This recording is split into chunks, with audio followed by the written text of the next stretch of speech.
in the air right. Ronald is there, and the Braves have won the East.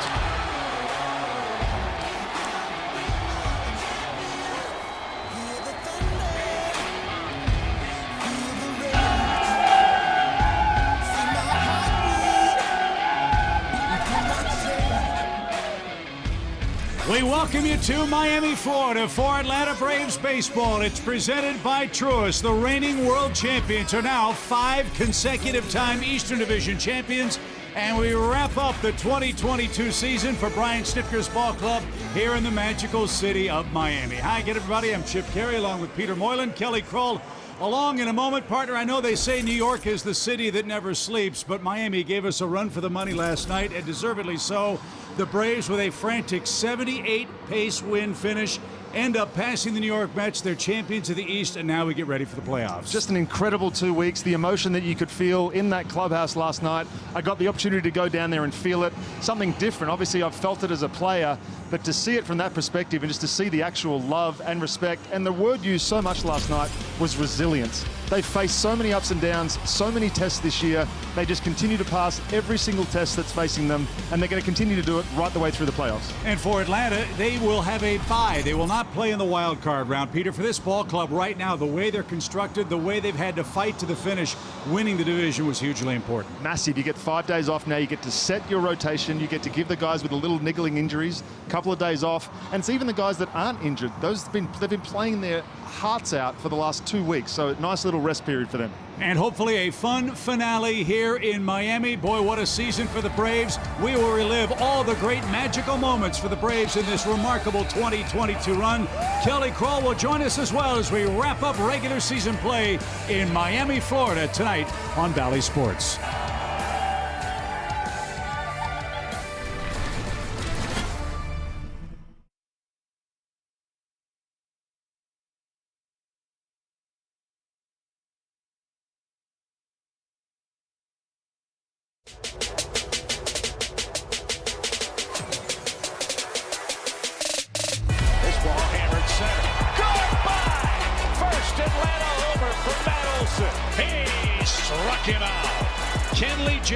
Comes home to Los Angeles, and another strikeout. That's a new career high for Kyle Wright. Dansby 360 through the first. Great play.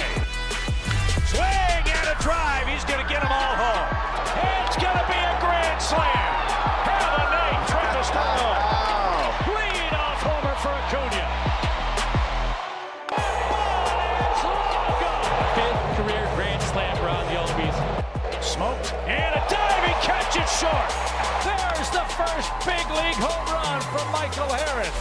Let's go. A 2-homer day for Dansby Swanson. Field, Harris on the run, lays out and makes a great catch. And he rifles that ball deep left center field. Long gone. Austin Riley has hit another home run. He is hotter than the Georgia asphalt. The Braves have won 14 straight games. Wall leaping tie. He got it. What a grab by Ronald at the wall. Swing, high fly ball, deep left field. Vaughn Grissom has homered over the monster. Harris going back, warning track wall, leaping tie. He got it. Majestic homer on top of the chop house.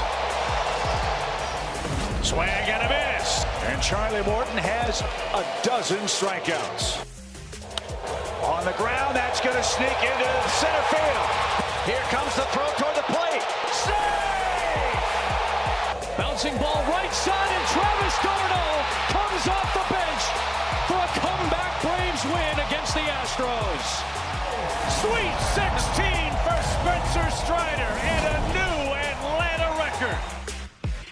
Playing and a miss. 9 up, 9 down for Max Fried. He's off to a great start. Snagged out of the air by Dansby. And that ends the ball game. Ronald coming on, dives, and he got it. Wow, doing it all, kid. Fly ball well hit left field. The Braves are back in front. Chip, long run Dansby, slowing, leaning, and he's got it. What a play by by Swanson. History tonight for Bryce Elder. Pitching the first complete game this year for the Braves. Dansby Swanson, third straight game against the Mets with a homer. Going back, Acuna is there. He's got it! And the Braves have swept the Mets. You come at the Kings, you better not miss. In the air right. Ronald is there, and the Braves have won the East.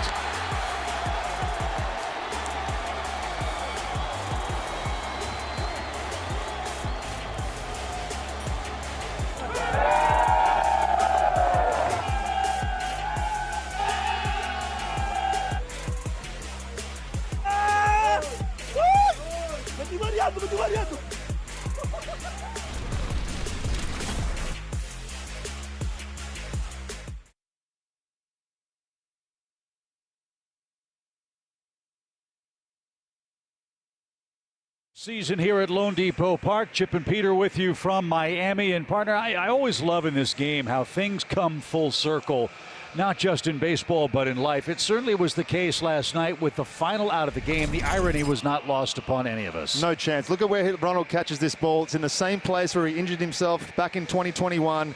And he knows he missed last season. He's mentioned it multiple times. He mentioned it in interviews that he missed out on last year, and he's got a point to prove, and he wants to make an impact this postseason. Well, if he can get back to the form that he was in when he got hurt, unbelievable times coming ahead. As you'd expect, with this game meaning nothing for the regular season standings, there's a bit of relief with regards to that. It's a very different looking Braves-Toyota starting lineup, but Matt Olson and Dansby Swanson are approaching milestones. They'll get those in the first inning of this game this afternoon. Yeah, that's a big milestone for a lot of position players. You saw Freddie want to do it a lot when he was here. That 162 mark just shows that they show up every single day. They're prepared. Talking to the guys last night, a lot of it's about routine. Eliezer Hernandez is on the mound for the Marlins, pitching in the big leagues for the first time since May 29th. That was a start against the Braves.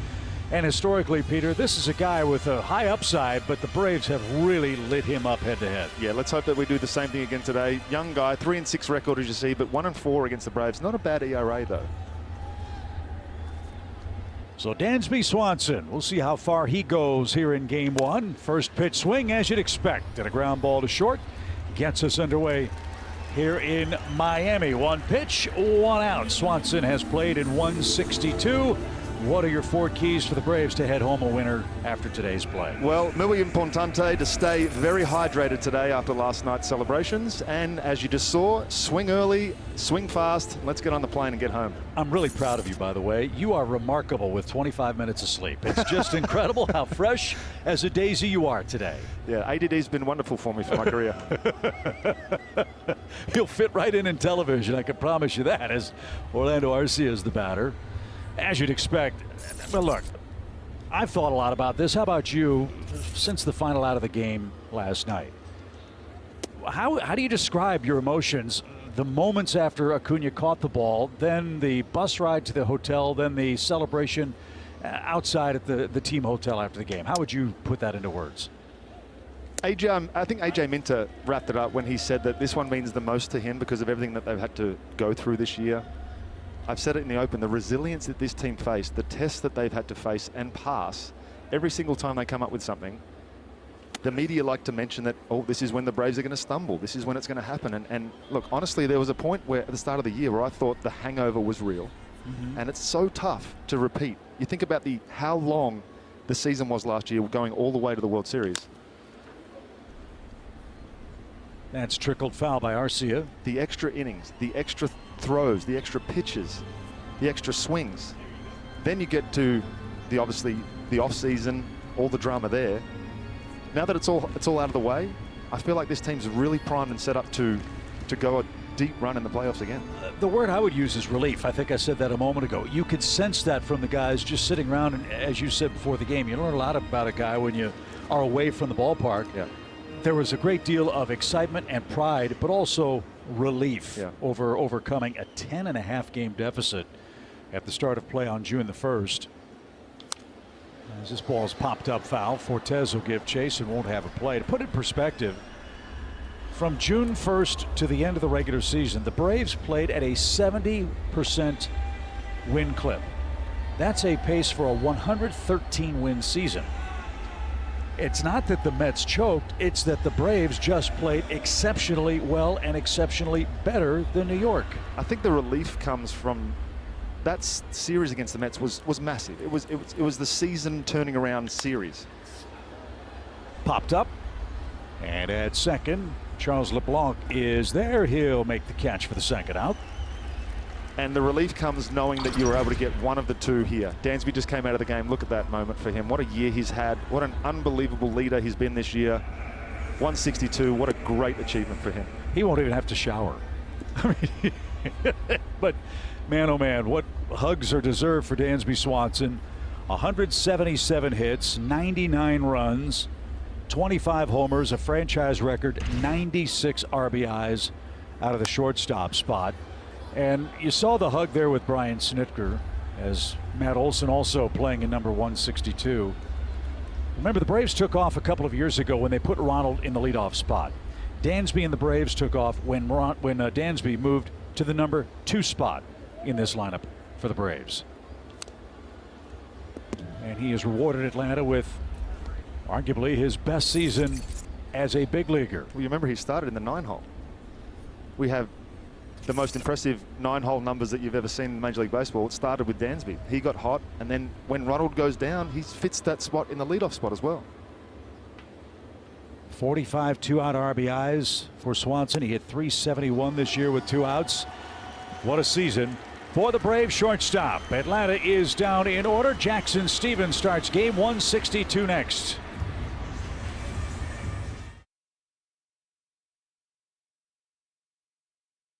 Here we go to the bottom of the first inning. The Braves have dominated the Marlins all year. They'll try to do that with John Birdie, the stolen base leader in the major leagues, leading off Don Mattingly's final lineup presented as the skipper of the Marlins. They have some new faces in there to face Jackson Stephens, who has started before. This will be his 5th big league start. He'll have Vaughn Grissom in at shortstop behind him. Dansby Swanson 1 at bat and done. And Jackson 3-3 on the year, Peter, but that doesn't even begin to scratch the surface of the story he's provided the Braves relief corps. I use resilience a lot today, but he is the poster boy for it. He's done so much for this team. Anything they've asked him to do, he's done it. Any position. It's what makes that bullpen so special. It's not about the big names. It's the guys that come in and fill a role like Jackson. And now he's starting. John Birdie takes a strike. What's it like being a new guy in a big league bullpen? You came to Atlanta, good team, high expectations. You've got to find your way in the early moments of your big league career. Stephens has been in a big league clubhouse with 2 other organizations, but here in Atlanta the expectation's a little different. When you get up here, you just want to find out what your role is. You don't really know what your role is, especially in a new team. Once that's established, you start to get a little more comfortable. Line to right. Grossman retreats and has it for out number 1. And you can see him flourish once he knows what his role is. And it doesn't have to be an established every single inning type of role. You can just know when you're going to need to get warm or get loose. That way your routine, I talk about routine a lot, your routine can be complete.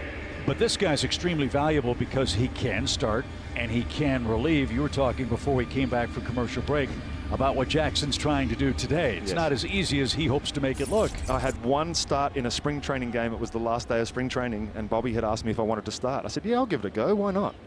How'd it go? Well, not good. It's a different, as much as you are running in from the bullpen, I did the starter thing, and I went out early, played catch, which I never do, threw my warm-up pitches, came back into the dugout, which I never do. J.J. Bleday pops one into left field. Eddie Rosario is out there for the second out. It was just too much throwing for me. I'm able to get ready so quickly, and I just overexerted myself. And then by the time I was 15 pitches into the inning, I was done. Pacing is important, right?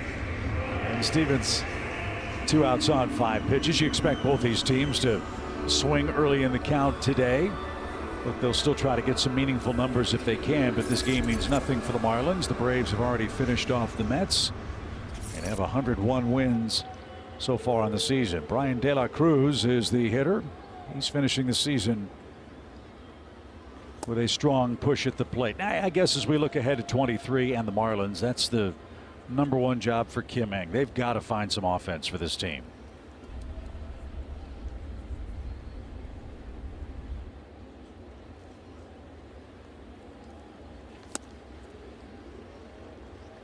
1 ball, 1 strike.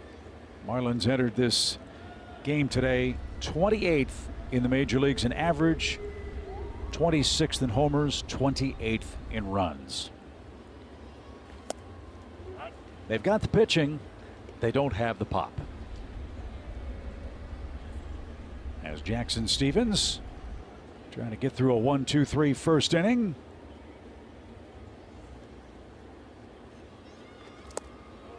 And that's just a bit outside, evens the count. Don Mattingly has handed the lineup card today to Jacob Stallings. That's been his tradition the last game of the season. He lets a position player run the team on the final day. We believe Joey Wendell is acting as Stallings' bench coach today.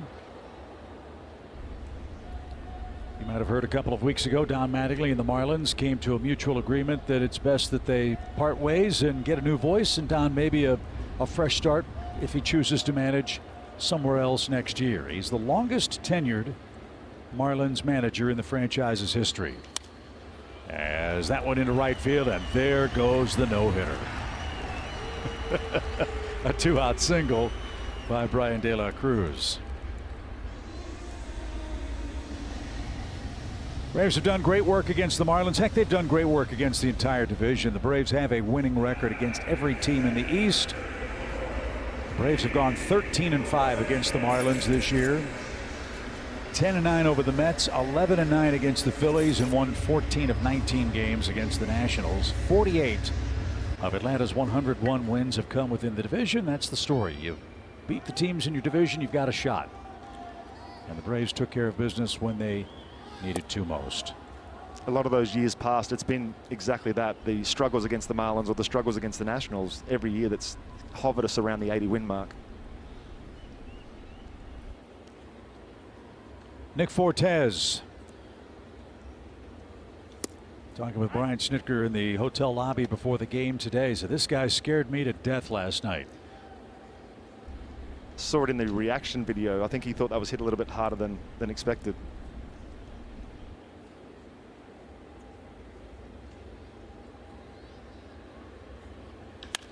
Bullet to right.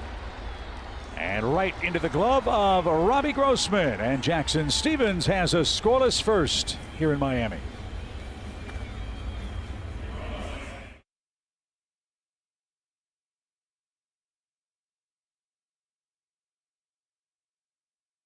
In Miami, thank you for being with us today. What a turnaround for the Braves. Our team comparison is this Atlanta club, brought to you by Landmark.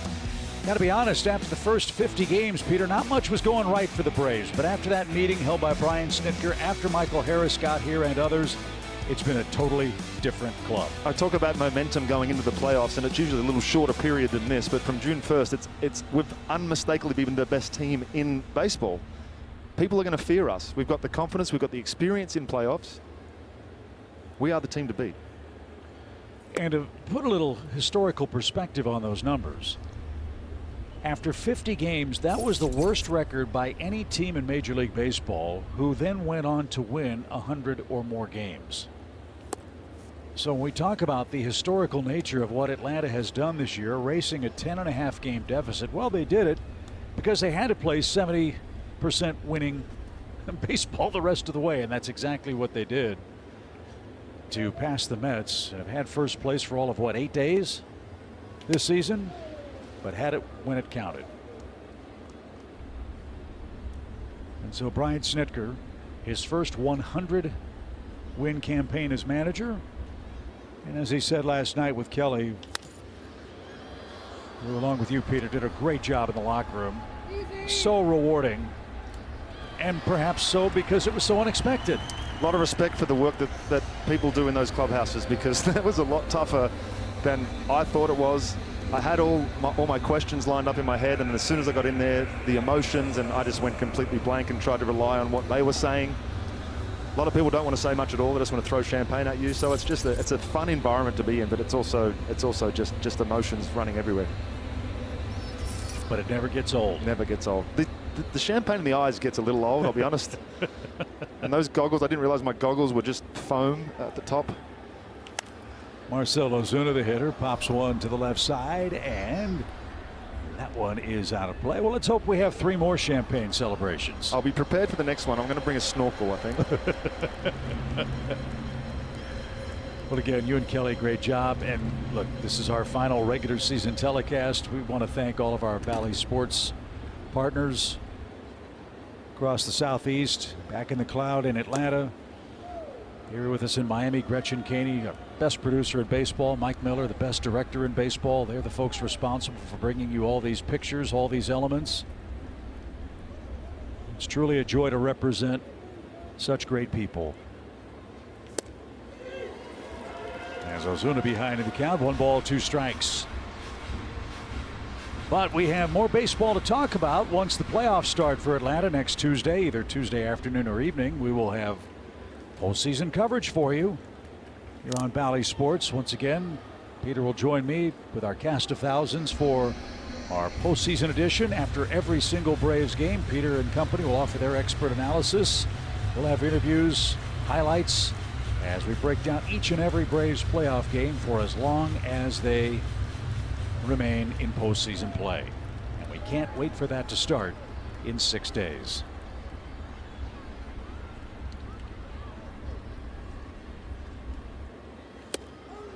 Marcell Ozuna, 22 home runs for Marcell this year. As that young fan is very happy. Look at that.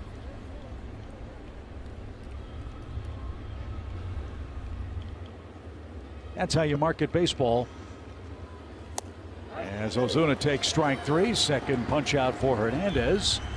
And 2 men are out in the second inning, and Eddie Rosario is your hitter.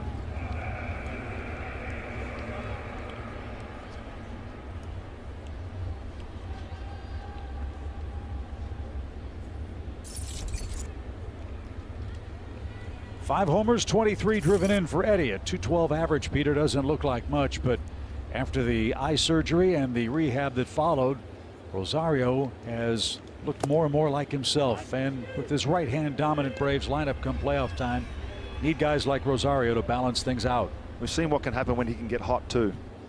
A couple of good swings today.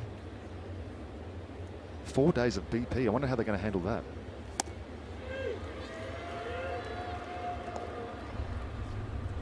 I'd imagine they'd have a workout every day. You'd think. Mix in some live pitching, some live BP, some bullpens. No balls, 2 strikes. Get yourself physically prepared for the grind ahead. Nope. 1 ball, 2 strikes. I'd almost convince myself, I think as a backup plan in case we didn't win the division, that it was okay to go through the wild card because you get to play yourself into form. But now that we've actually won the East and I can see the benefit of having that rest period, we've set ourselves up beautifully. Yeah, and it's not just the physical rest, it's the emotional, the mental rest. Popped up, shift on, long run for the Marlins. Nobody will catch up to that. It bounces off the top of the dugout foul. The Braves will play the winner of either the winner of the Cardinals and Phillies series. St. Louis will host Philadelphia all 3 games. Cardinals are the champions of the National League Central. They're wrapping up their season against the Pittsburgh Pirates today. I'll let Peter ponder it and see what his preference is out of that matchup for the Braves in what will be their first round series. I think the fact that it's going to be at home, we have a lot of success against Philly at home, and the St. Louis lineup and bullpen is a little bit scary for me.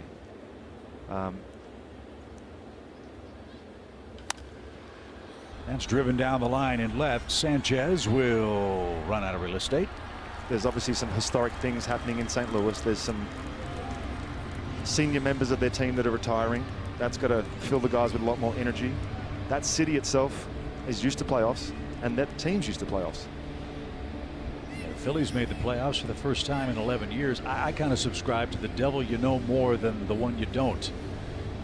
And certainly the Braves had their way with the Phillies down the stretch and just saw them a couple of weeks ago.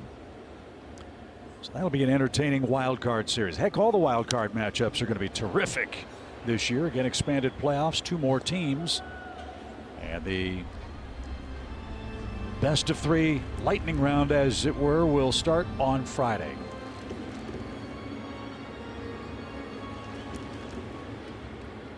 Mets will host San Diego. The Cardinals host the Phillies in the National League. Seattle and Toronto, Tampa Bay and Cleveland. That is going to be a lot of fun. Eddie Rosario is down on strikes. We head to the Marlins half of the second inning. It's game 162. And Jake Odorizzi. What a night last night. We'll break that down next.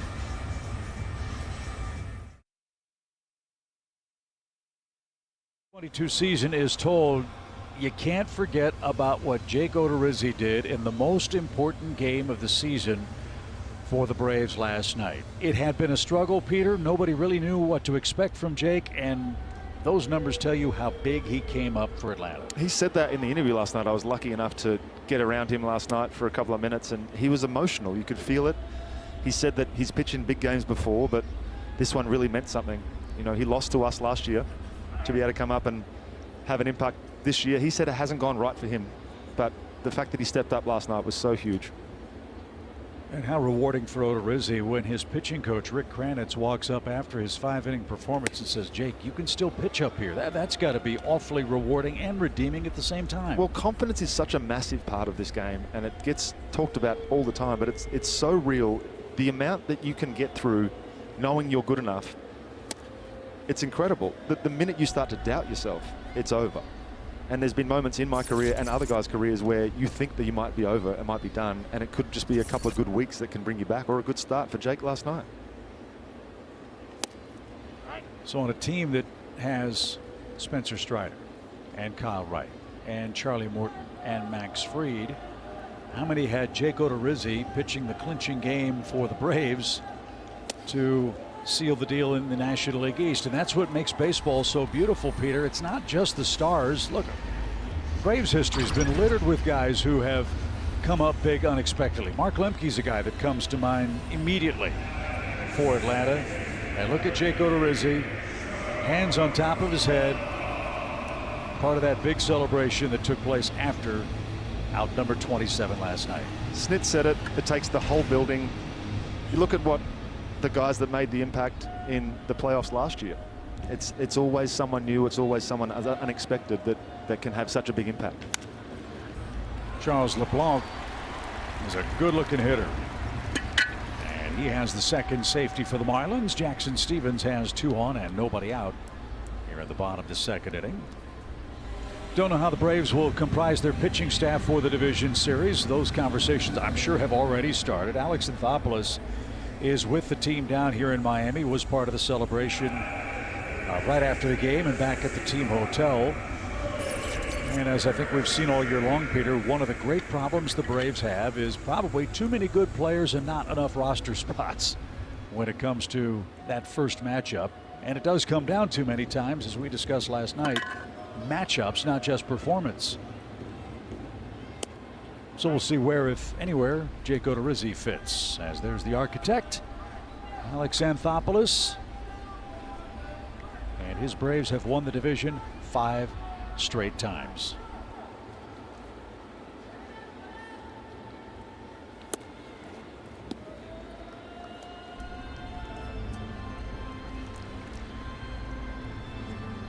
Jordan Groshans, a young third baseman for Miami. Former #1 pick of the Toronto Blue Jays. He might have the upper hand to claim that job next season. And he golfs that into right field for a hit. Miami's going to have the bases loaded with nobody out. A walk and back-to-back hits.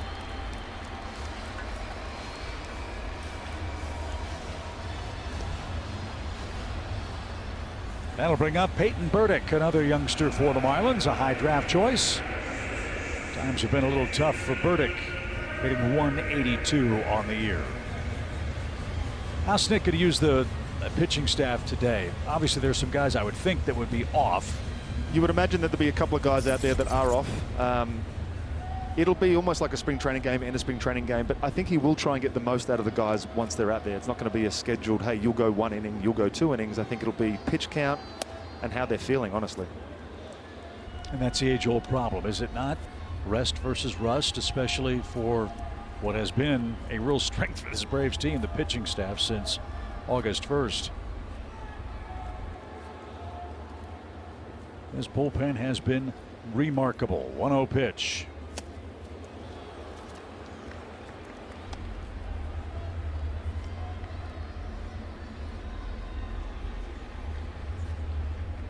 Oh, we haven't had a triple play yet this year. He's got the sinker to get it too. Yep. He can throw that sinker down and in. Nice ground ball to third.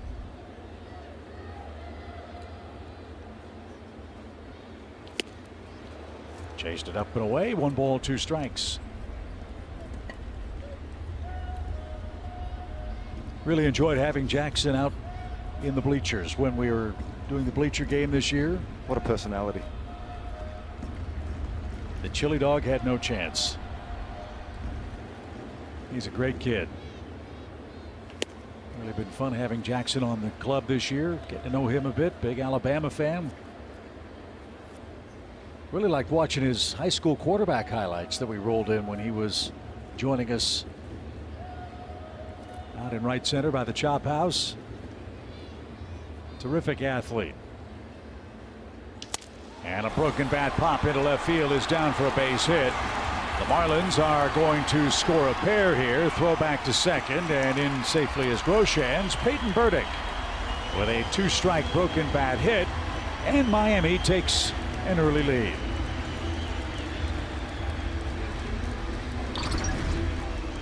Another off-speed pitch. Really good pitch. Got it off the end of the bat. Nice play by Rosario to keep him at second base. We've got to try and get outs, Chip. That's the story here. A lot of off-speed so far. I'd like to see him attack with a little more sinker. Get that ball on the ground. Get a double play. Guys swinging the bats a bit. This is Lewin Diaz, the Marlins first baseman, hitting 173 on the season. Another breaking ball. 1 ball, no strikes. 2 runs on 4 hits for Miami. 4 straight batters have reached here in the second.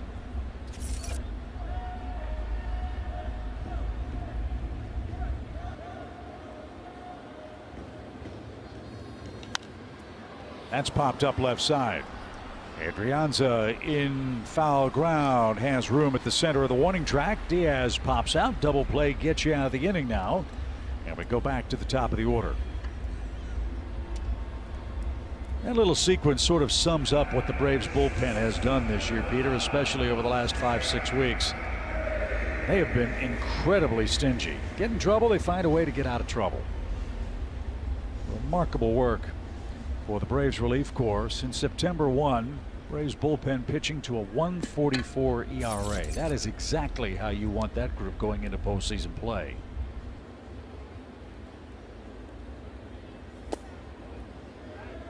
And last night, after Odorizzi's 5, the Braves relief corps of McHugh, Iglesias, Minter, and Kenley Jansen, 4 innings of 2-hit relief, and struck out 7.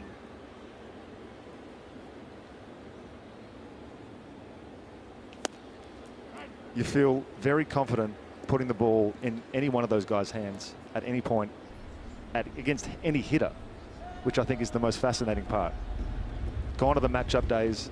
You still obviously want, if there's a couple of lefties coming up, you might want to go with your big lefty, but this team doesn't have to play matchups anymore.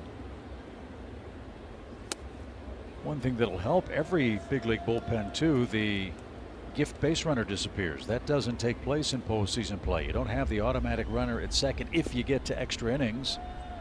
And with the shutdown nature of this Braves relief corps, I think that's a huge advantage for Atlanta's staff. And the bounce back from Kenley. Man, has he been good. 8 saves in his last 10 outings. So he's figured things out. Now you have arguably the best 1-2 tandem in baseball in Jansen and Iglesias, or A.J. Minter and Kenley Jansen if you choose, depending, as you said, on a favorable matchup. That's not even mentioning Dylan Lee, who's been incredible. If you look at his baseball reference page, the numbers on that thing are crazy. 2-2 pitch.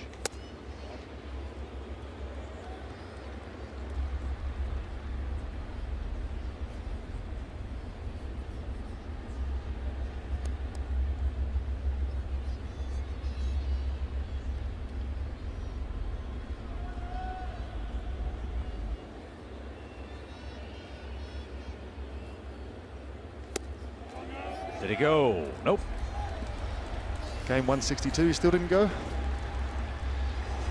Still Stevens thought he went. Instead, it's ball 4, and the bases are loaded again. I've got a tough angle from here, but it looked like he went from here as well.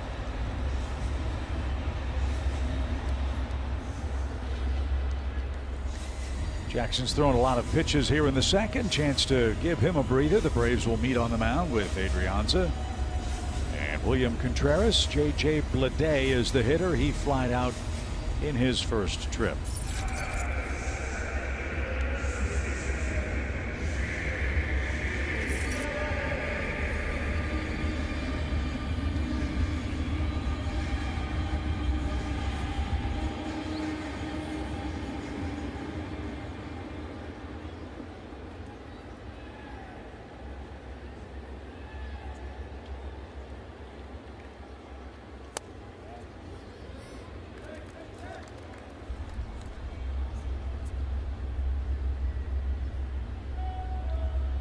Almost 50-50 balls and strikes for Jackson Stevens.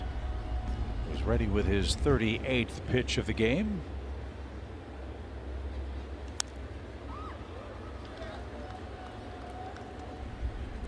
It's 1-1.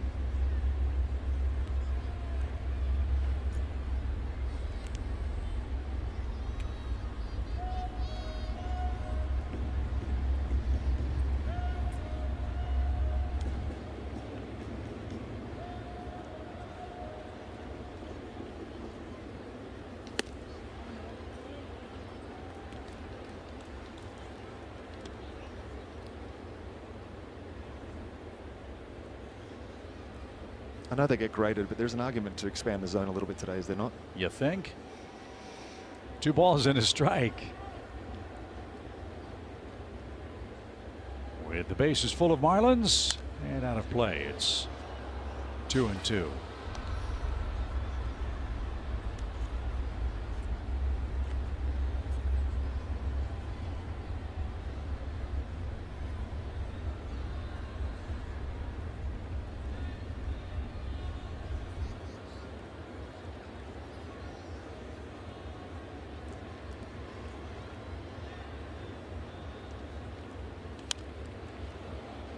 Jackson Stevens trying to continue some great work by the Braves pitching staff. Over the last 51 games of regular season play, the Braves have allowed fewer than 4 runs in 42 of those 51 games. You talk about stingy pitching. That's exactly what helped propel the Braves to first place this year.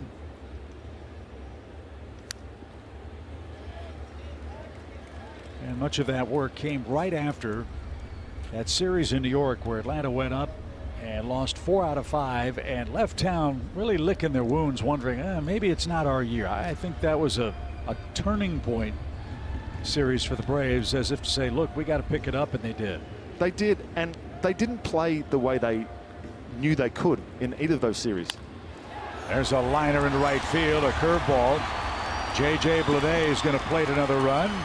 This one cut off by Matt Olson. It's 3-0 Miami. The Marlins now with 4 hits in the frame.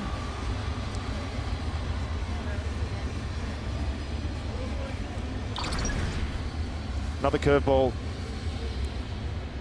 Good swing by JJ.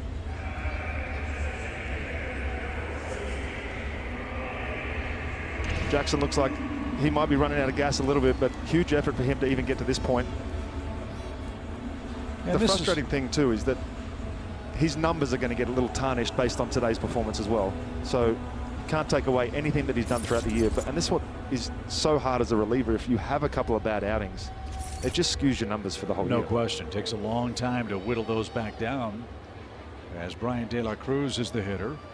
One thing that does change the calculus for every manager on today's play, no longer can you have 40 guys on your roster. You're stuck at 28.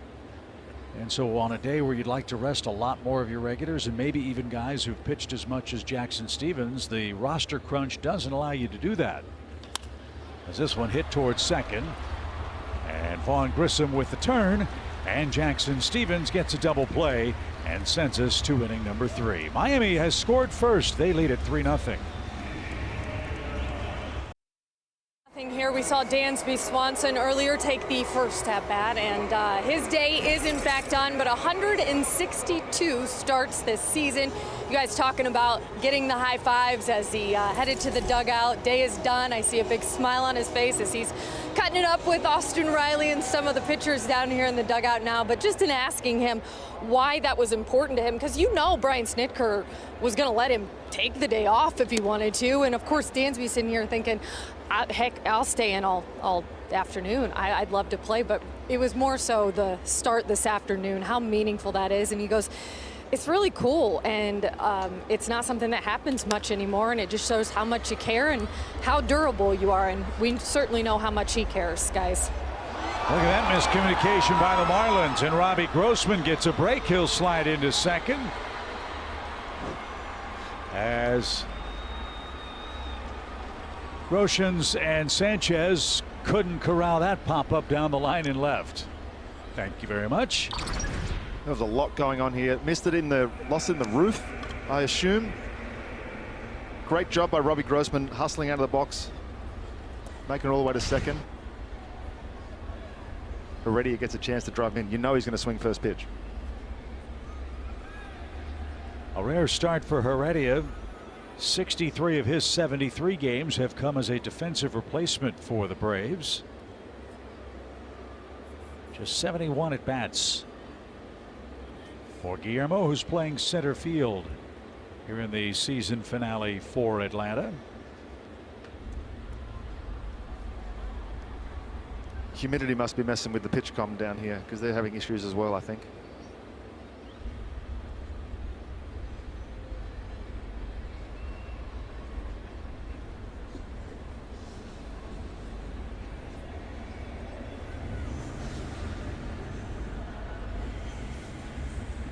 You think they have to be waterproof with how close they are to the hat and the amount of sweat? Wonder if the batteries run down. I truly don't know. Yeah. They are rechargeable.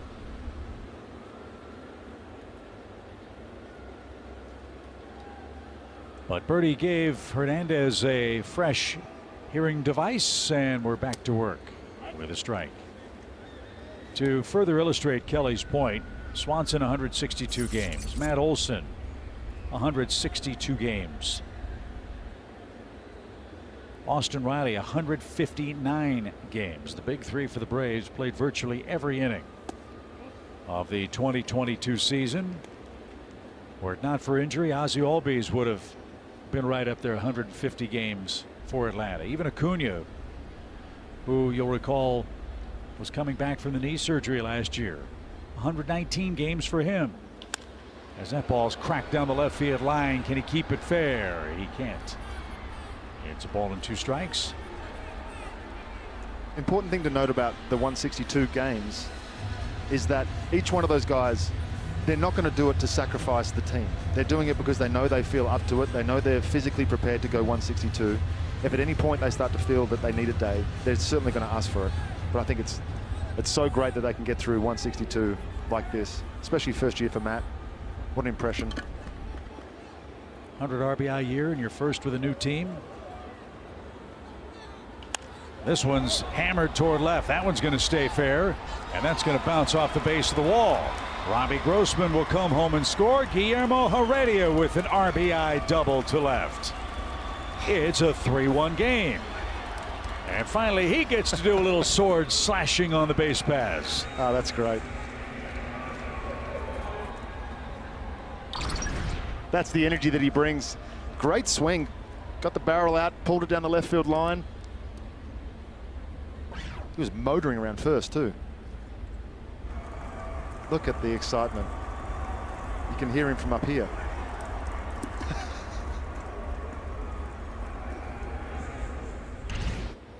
Decaf is not in his vocabulary, is it?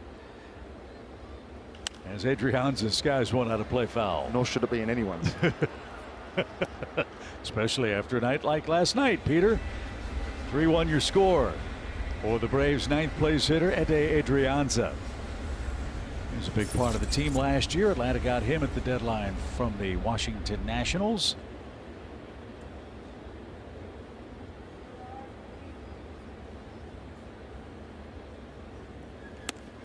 you can tell how special the clubhouse is when you see guys come back, and the difference when they have to go somewhere else and experience what it's like elsewhere, and then they get to come back to the Braves environment.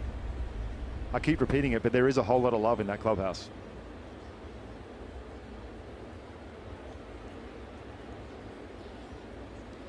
Swing and a shot, hammered to right field. That's pretty well hit. But it's caught on the warning track by Peyton Burdick. Heredia, late break back to the second base bag. He'll move up 90 feet on a deep drive to right by Ede Adrianza. He just missed. So impressive, too, with the lack of gameplay from both of these guys to be able to come up, situation like today, not give away an at bat.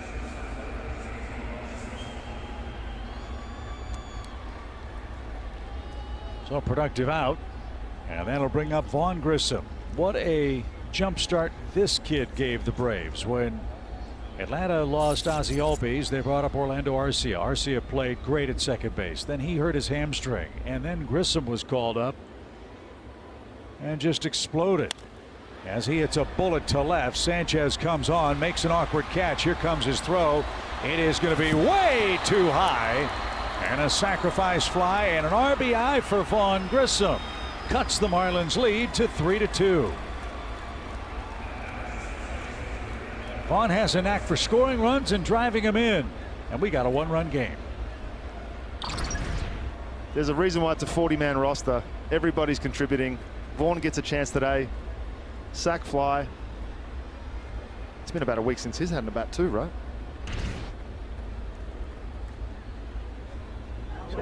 18 RBIs in 41 games for Grissom. He scored 23 and played excellent defensively at second for Brian Snitker.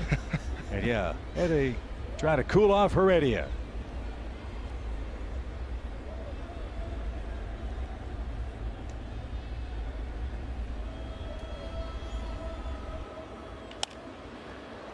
Arcia pops it up in his shallow center. And a nice sliding catch at second. Charles LeBlanc went a mile to catch that ball. Beautiful play to rob Orlando Arcia. But the Braves cash in a couple of doubles and a sacrifice fly. After 2.5 in Miami, we've got a one-run game.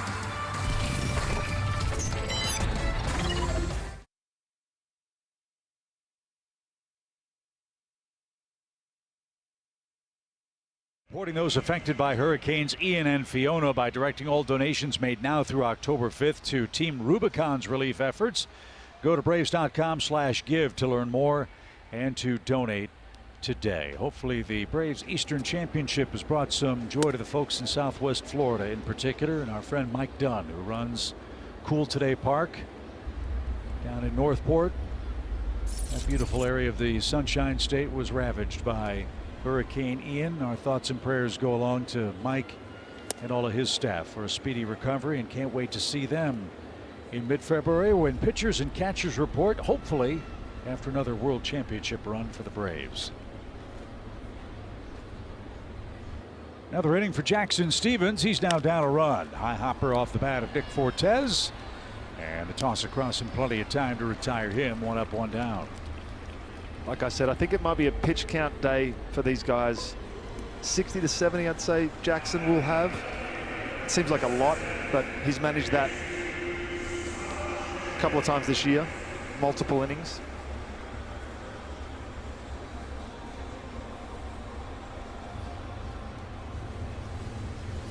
Jesus Sanchez was the first walk of the game issued by Stevens. He scored the first Miami run.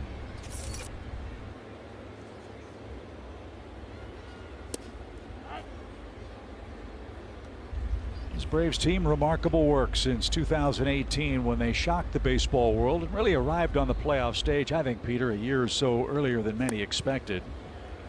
All Brian Snitker has done in that stretch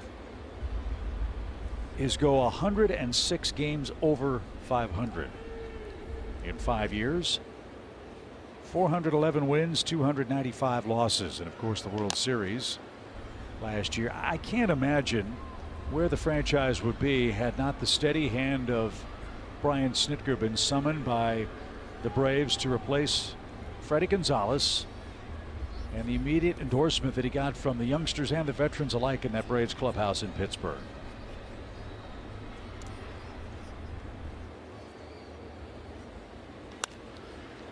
serve to left. Sanchez tried to hit him where we weren't, but Rosario was right there for the second out. Here's Brian Snitker's resume. Manager of the year in 2018 and heck, maybe 2022 as well. He is incredible. He's a Braves guy through and through. The respect that he has up and down this organization from players, staff, everybody. And he learned that from Bobby Cox. Bobby Cox was the man that knew everybody's name in every stadium, and Snitz followed in his footsteps. And there's a reason why they call him a player's manager, because every player knows that he has your back. Look, the Braves are not going to have the most wins in the National League. The Dodgers will. Dave Roberts has done a great job with that team. Oliver Marmol's Cardinals won 93 games in the Central. Buck Showalter, his first year with the Mets, guides them to 100 wins. But Atlanta came from 10.5 games back and won 101. Is Brian Snitker the manager of the year in the National League in your estimation? He's certainly got a case. And I would hate to think what's going through the mind of the people that do get to vote, because there's a lot of variables, obviously, but I'm a little biased, and I would definitely throw him in the mix. 2 balls and a strike for Charles LeBlanc, the second baseman, and he hits another bullet. This one, though, to right. And Jackson Stevens with a 1-2-3 third after the Braves brought him to within a run. We head to the fourth.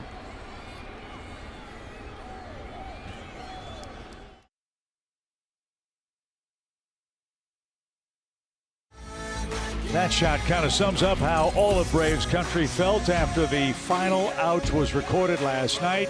The Braves are champions of the East. And what do they say in baseball, Peter? Not how you start, but how you finish on our Georgia Natural Gas Impact Play. And that fact. Look at that. I mean, I think my favorite part of yesterday, and this is going to sound a little mean, but I think my favorite part of yesterday was watching the SNY broadcast showing Mets fans watching us get the final out, and just the devastation. Yeah, I mean, there were several commentators in New York who had some comments that didn't age particularly well. When the Braves were 10.5 games out, they said the race is over. Well, they forgot to tell Matt Olson and company that that was the case. As Matt hits a towering fly ball to deep right center field. At the track, at the wall, leaping grab up against the fence. Peyton Burdick timed that perfectly, and Olson just missed a sky-scraping home run. That's long gone in Atlanta, but not here in the cavernous confines in Miami. Really nice play, really well done. And I mean, what a turnaround of events for Matt Olson. Think he's going to go 1 for 2 and maybe get a rest of the day off to marvel at your homer. Takes it back. He's probably going to want another at bat now. Can't blame him. Just missed his 34th home run. As Contreras unloads on the first pitch. Sanchez going back. He's on the warning track and in the corner. And that hits one of the girders of the roof. Contreras didn't run. That's a fair ball, and he stands at first base.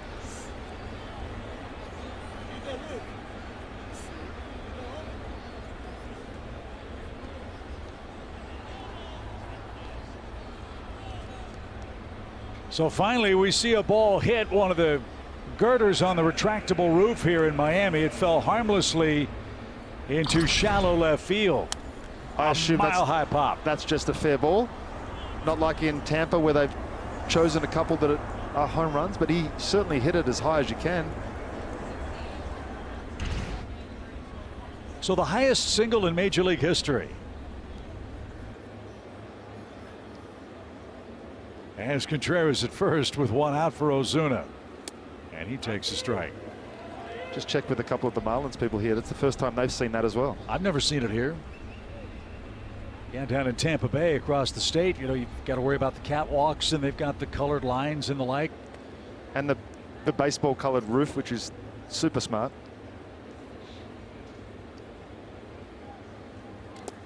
I mean, everybody on the Braves bench was saying, why is that not a home run? I mean, it went straight up. It must have looked like it was going to curl foul off the bat too.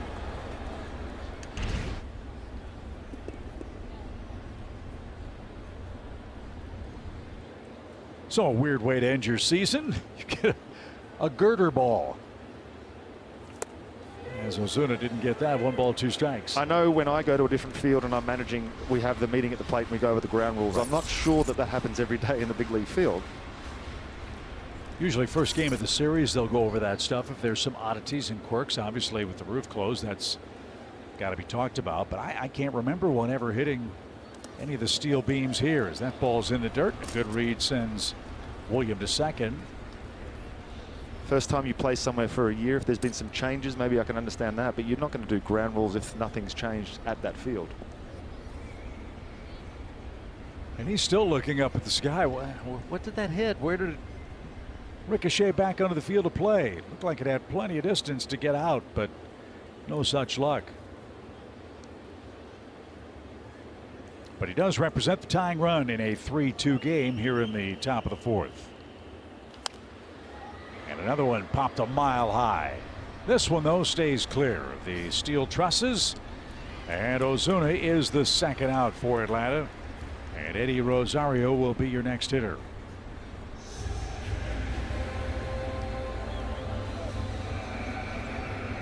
Rosario struck out in the second inning.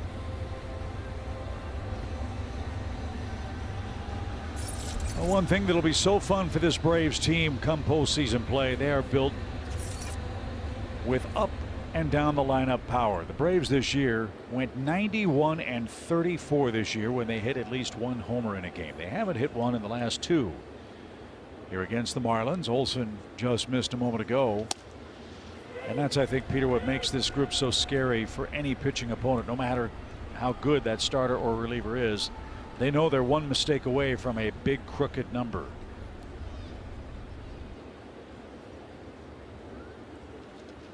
Braves this year have hit 241 home runs.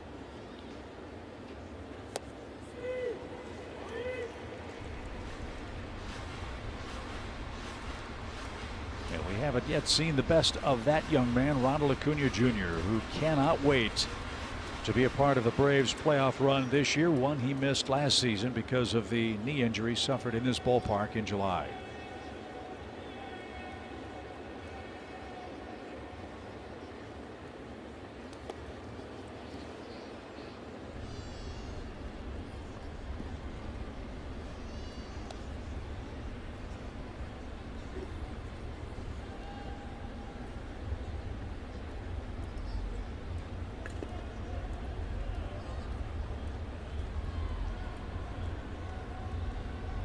Tyler Matzik was throwing in the Braves bullpen. Looks like he'll come on next. Action's begun for the Marlins as well. The 1-2 pitch.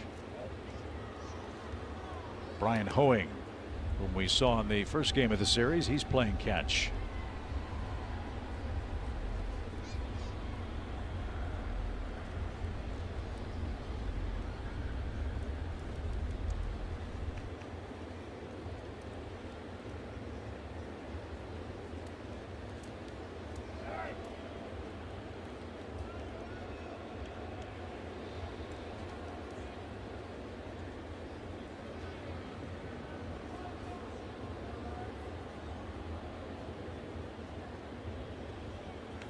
Up the middle, that's a base hit. Contreras around third. He will score without a throw, and Eddie Rosario singles with 2 outs. That has been a Braves specialty all year, and they've come right back to tie this game at 3. I'd love to see this. Eddie has been known to get a little pull happy. Does a great job of taking exactly what Hernandez gave him. Change up down, keeping the barrel through the zone, driving it through the middle, allowing Contreras to score. I did dive into the StatCast numbers. That ball from William was 109 miles an hour off the bat, 40-degree launch angle, and the estimated distance of travel would have been 353 feet. Now, based on the 344 sign down there, I think I'm going to launch an official protest and see if we can get that turned into a home run.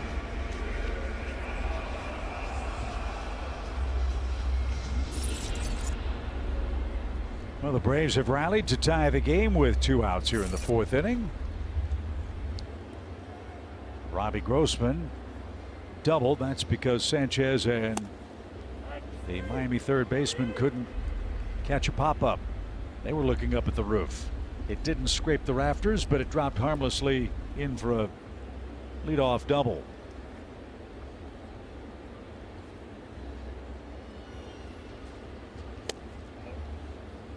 Had a real rarity here last night. The roof was open. It was a beautiful night in South Florida. Temperature in the high 70s, low humidity. It was only the third time the roof was open all year for the Marlins franchise in 2022. On the ground, nice pick by Lewin Diaz, and that will retire Robbie Grossman and the Braves, who tie it with a 2-run hit from Eddie Rosario. The Braves have come back in game 162. It's 3-3.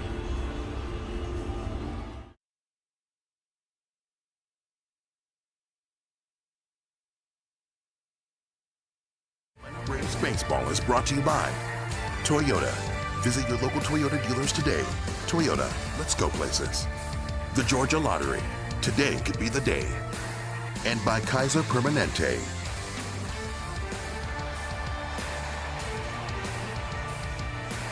Peter, what'd you do with your champagne-soaked clothes after the clubhouse celebration last night? I rolled them up and I threw them in the trash.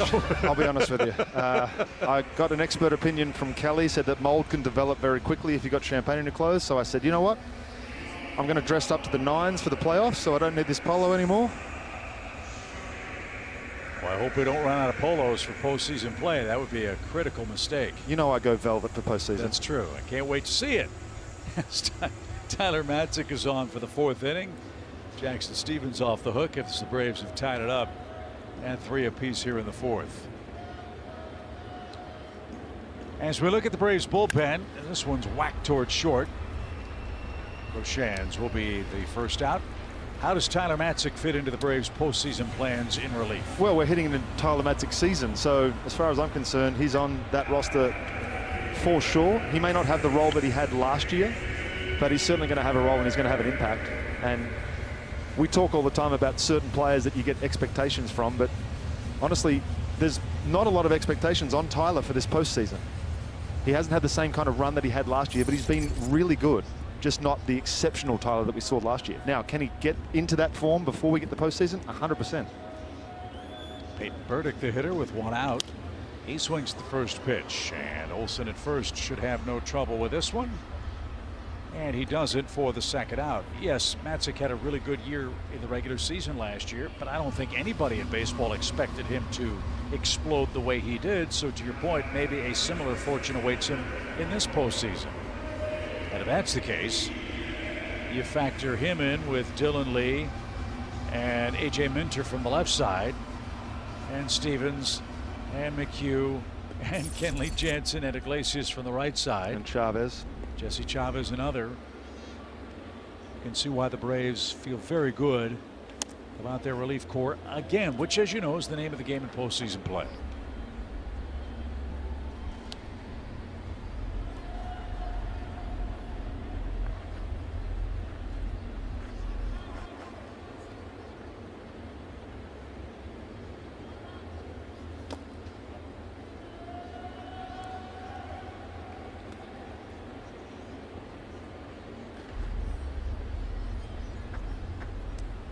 Lewin Diaz.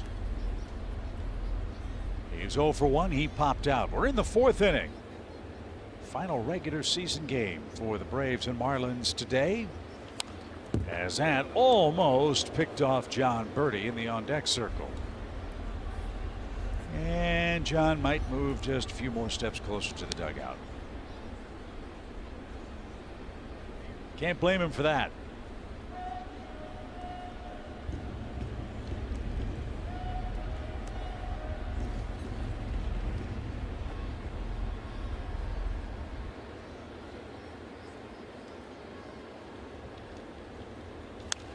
Pop fly foul, and 2-2. Loyal Braves fan watches every game. Dan Reagan sent me a great article in Sports Illustrated that talked about the roof here. It has been hit before. Aaron Judge has done it, not in regular season play, but in batting practice and during the home run derby. The Marlins, when they built the ballpark, did a whole lot of engineering studies to figure out what the flight paths of baseballs normally would be and adjusted the roof height accordingly. As this one's into center, But when Judge did what he did, they came up with the ground rule, which is if the ball hits the roof, it's in play. If an outfielder catches it, you're out of luck. Contreras wasn't. He singled, and he helped the Braves tie this game.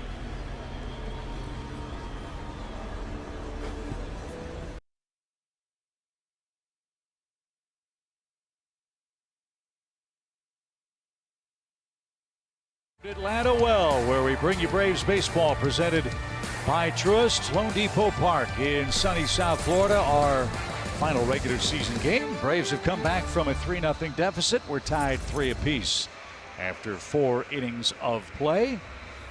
New pitcher on for Miami. This is Brian Hoeing, his 8th game. As you can see, he's learning on the job out of the Marlins bullpen. Nice work by Tyler Matzik, Peter. 1-2-3 inning for him. We'll see if he comes back out for another inning, which would be the bottom of this 5th. Heredia, Adrianza, and Vaughn Grissom will be the Atlanta hitters.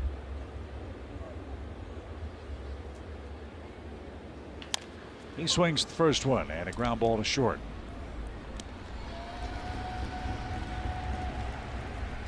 And Ede, your hitter, he flat out and is 0 for 1.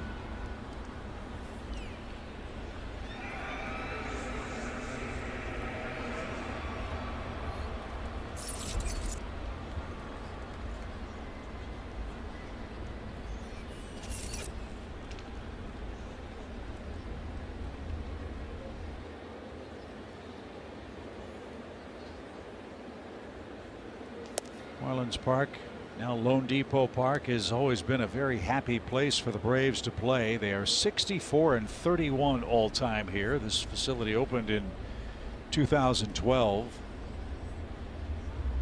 And boy, Atlanta's been very stingy pitching here. They are allowing fewer than 3 runs per game on average in the 9 games played on the artificial surface.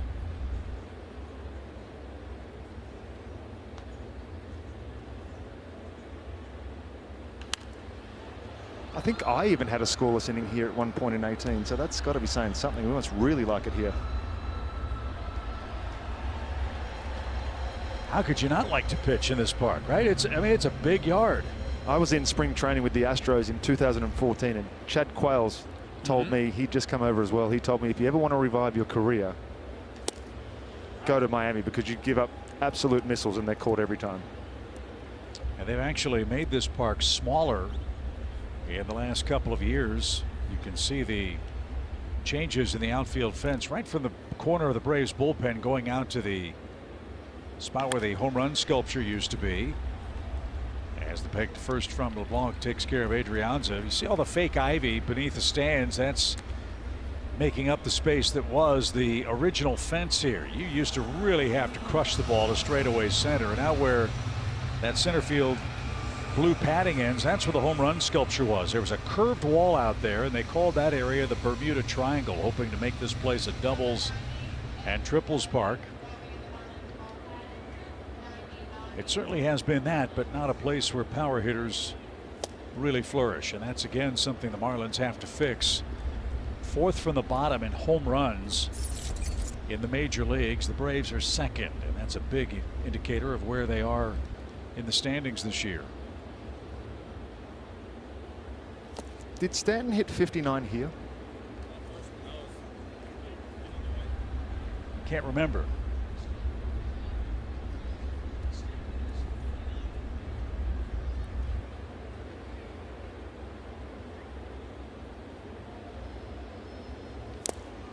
RA Statman Steve Lebo will check that out for us and find out.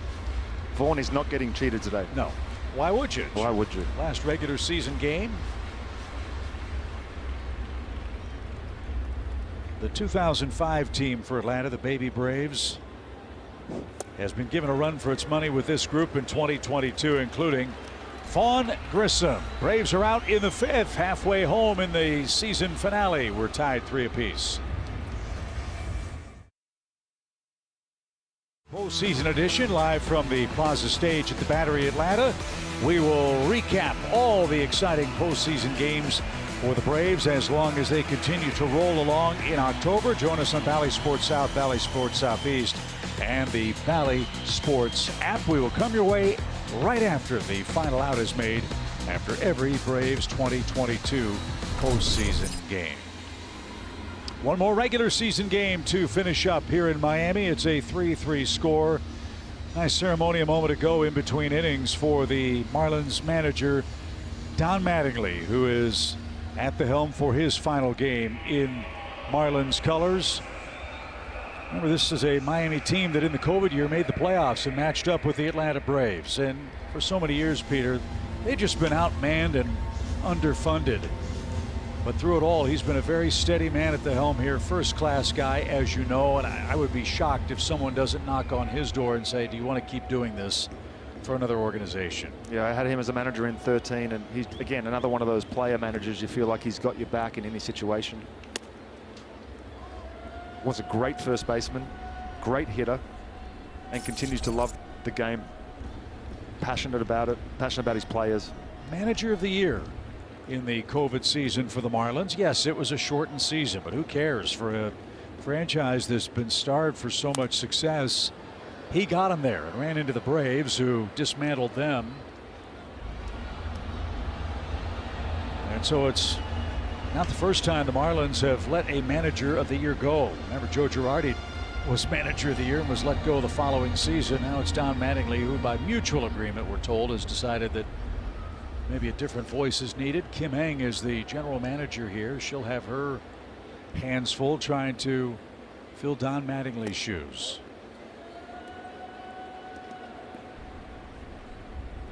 So Tyler Matzik, Peter, different role for him now, trying to get through a second inning for the Braves. Do you envision this being his role in postseason play? It could be, yeah, absolutely. And it's a different role. I say this all the time. It takes a squad to get through a World Series. I go back to 2015, and Chris Medlin, former Brave for Kansas City, covered 5 innings in relief in a game that they were down, and allowed everyone else in the bullpen to rest. And that was a massive formula for them that year, was to run the bullpen guys out there. So for them to have that extra rest, they were able to go 3 in a row and win the World Series. You can forget about the importance of innings like those. You think about what guys do to win you the game. It's when things aren't going well that can make the difference in winning or losing later. As John Birdie, the big league stolen base leader, draws a leadoff walk here in the 5th inning. That's the first base runner allowed by Tyler Matzik. J.J. Bleday will be your hitter.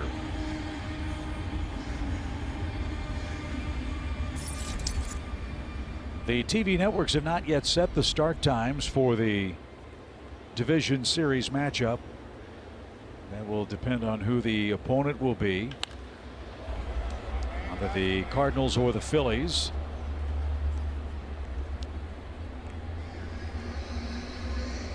Braves will play Tuesday and Wednesday at home. They've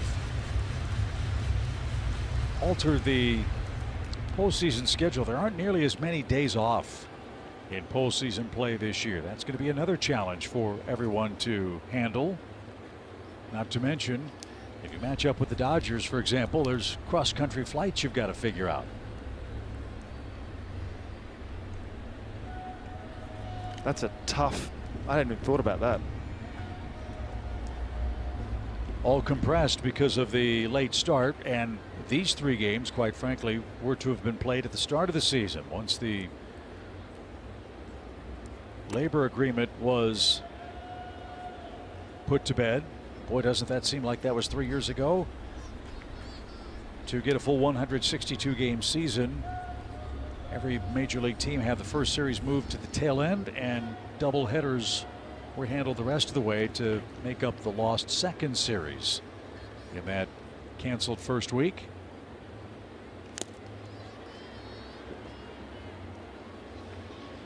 And so here we are.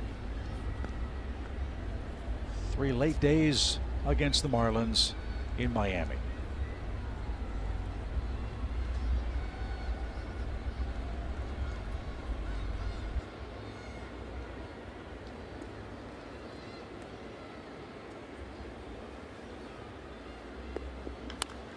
On the ground, Olsen fires to second for 1. The return to first, and a stretch out in time.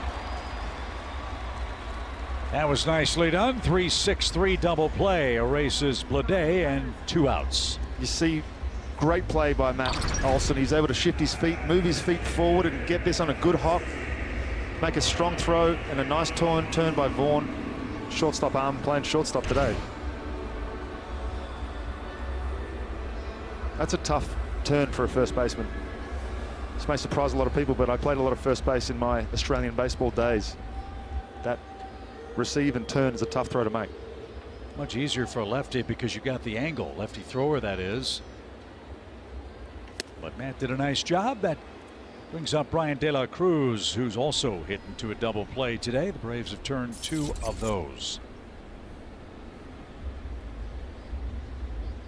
And some other big stories in baseball that we'll try to keep track of in these final innings of regular season play. Aaron Judge has an outside shot at winning the Triple Crown in the American League. Needs some help, needs our eyes to slow down a bit for the Minnesota Twins, but Judge has a shot. Jeff McNeil of the Mets fighting for the National League batting title. And then the big award that the Marlins are hoping for is Sandy Alcantara, who was in the conversation as the National League Cy Young Award leader. Neither McNeil or Judge are in the lineup, and Freddie Freeman, who's 1 point behind McNeil, just went deep in Los Angeles to get to within 1 point of the National League batting title. So they've got something to play for. What happens? Do you think if Freddie gets another hit, he pulls himself out? We're told he has to go 4 for 4. Well, and he's 2 for 2 already today. Of course he is. 1 ball, 2 strikes. Line into left field. De La Cruz. As we told you, he's making a strong final push here in September and October for the Marlins. And 2 are out with 1 on, and Nick Fortes is your batter. But first, a quick word from Zaxby's. Try Zaxby's Chicken Finger Plate with Tongue Torch, Zax Sauce, or any of our sauces.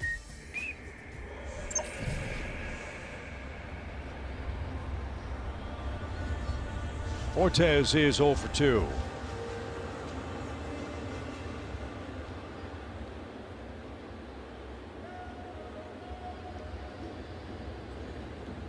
Runner goes, got a great jump. Throw from the knees, and that skips off the glove of Arcia into center. And moving up 90 feet is De La Cruz, a stolen base. And we assume an E2.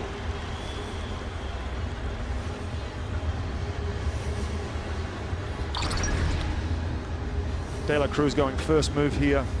Tyler usually likes to look him back. He just decided to take a shot. It was a good call. Contreras, tough pitch. Made a pretty accurate throw from his knees.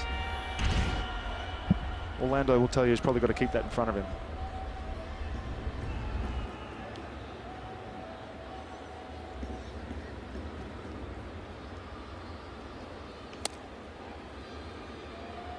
That's outside. 2 balls, no strikes.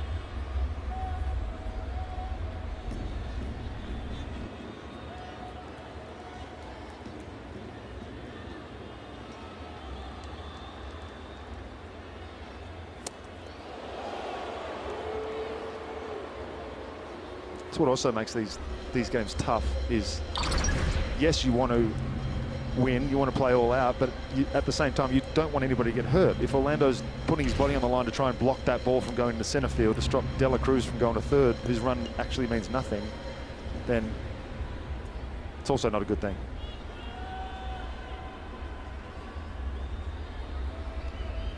Three balls, no strikes.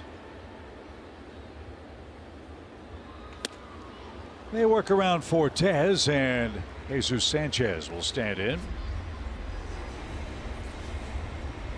Lefty-lefty matchup here for Matzik. No harm done with that walk. Sanchez has scored and flied out.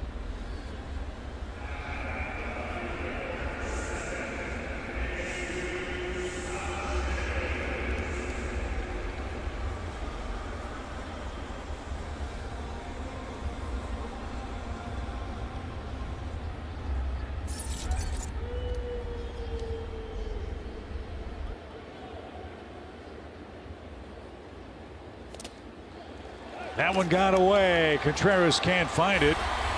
And And De La Cruz strolls in to break the tie. It's 4-3 on a wild pitch.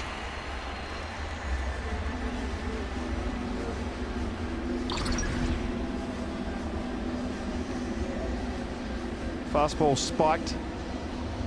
That's a really tough. That's the toughest play on a catcher. You don't really know how the ball's going to skip. Could hit the plate. Just do all you can to try and keep it in front of you.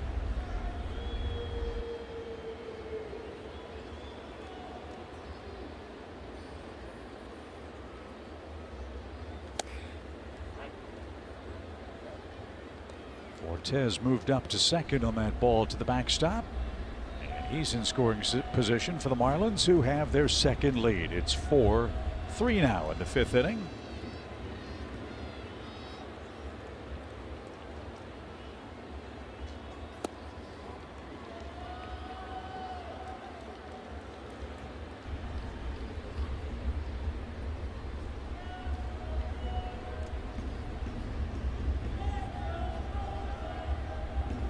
Jacob Stallings, acting manager for the Marlins today. The pitch. Kind of like that tradition that Don Mattingly has. Interestingly enough, it usually is the catcher that gets the lineup card, but you find out real fast how quickly the game moves when you have to make the decisions and not just play. And so Stallings pondering the pitching possibilities for the final 4 innings now that his club's in front. The 2-2. And you're going to find out all about that this winter, aren't you? I sure am. Got a little taste of it last year. Full season this year. Those that don't know the story, Peter will be managing in the Australian League this offseason for the Melbourne Aces with a soft R. It's usually Melbourne, but for you guys at home, I'm translating myself. It's fantastic. Well done. 2 balls, 2 strikes for Sanchez. And it's on the ground. That's going to creep through for a base hit. Fortes around third is going to score. That one right between Olsen and Arcia, kind of in no man's land. And Sanchez has a hit and his 36th RBI, a 2-run inning for the Marlins.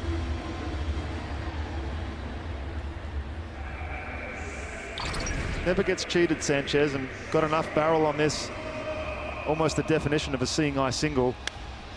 3 chopper through the infield in no man's land. Marlins add on.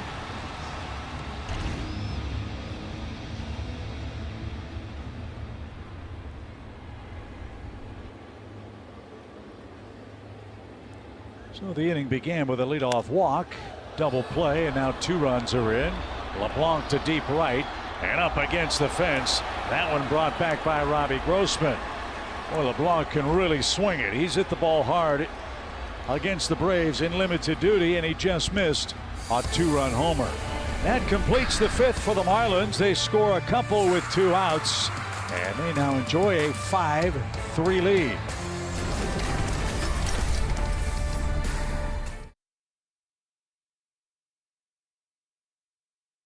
Braves Baseball is brought to you by Landmark Dodge Chrysler Jeep Ram.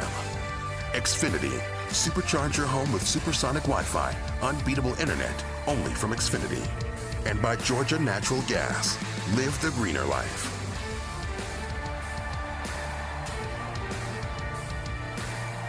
Some more scenes from inside the Braves clubhouse after the clinch last night. We head to the 6th inning. It's a 2-run Marlins lead, 5-3. Is your score. Orlando Arcia will get things started for the Braves, who are celebrating their 22nd division title. That's more than any other team in big league history.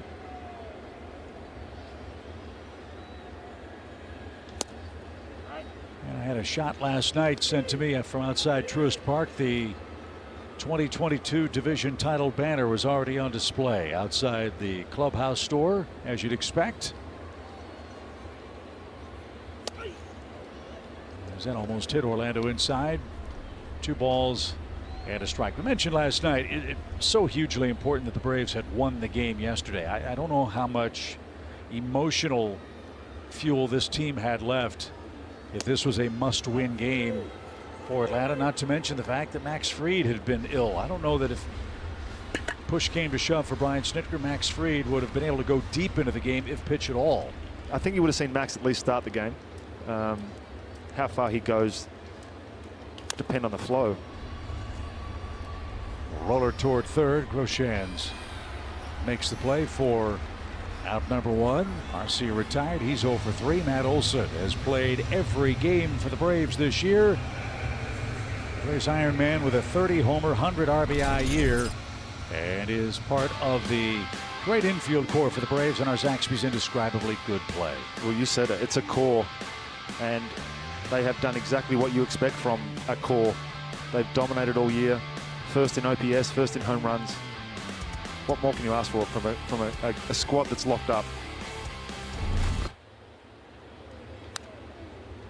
And look, we all remember the big shoes Matt Olson was being asked to fill. So that's hard to do. World champion, MVP, Freddie Freeman. Now with the Dodgers, he comes home. You factor that in. You come to a good team. You get off to a slow start as a club, and everybody wonders, is this the right mix? Well, look at Matt's numbers. I think the answer to that is a resounding yes, because he did that all year long. Double after double for Matt Olson. 44 of them.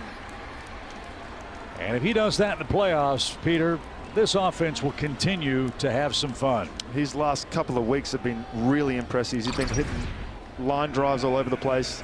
Sinker down that he's able to stay back on and drive the other way into that doubles alley. That's when he's at his best.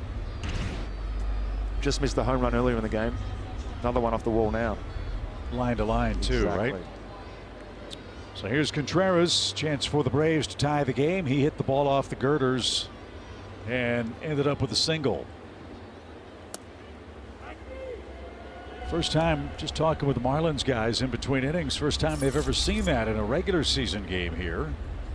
As we told you, Aaron Judge hit it a couple of times in batting practice and during the home run derby. I don't think they have a roof tall enough for Aaron Judge. The way he's hit him this year.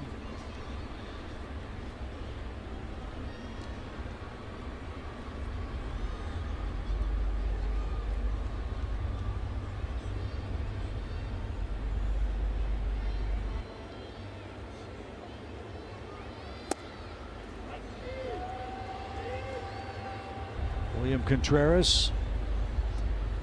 What a fantastic first full season for him in the major leagues. An all-star, 20 home run year.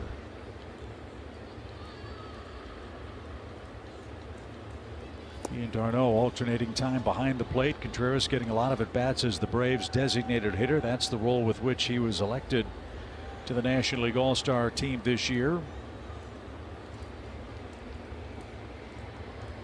When Manny Pena got hurt, Contreras got the call, and boy, has he answered. I wonder how many teams are looking at this formula and thinking that it might be worth a try to have the two catches. Makes sense. Keep them both fresh. And now with the DH, if you have a hot hitter, you can play him too. And if your man catching that day gets hurt, you can pop that DH into that spot.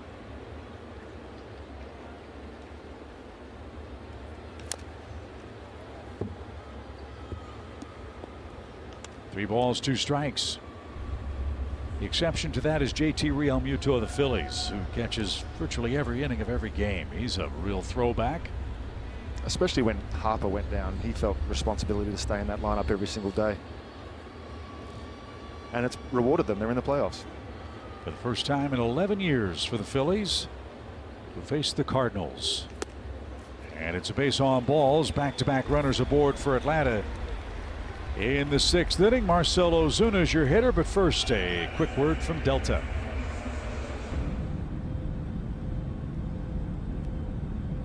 Delta, proud to be the official airline of the 2021 World Champion Atlanta Braves.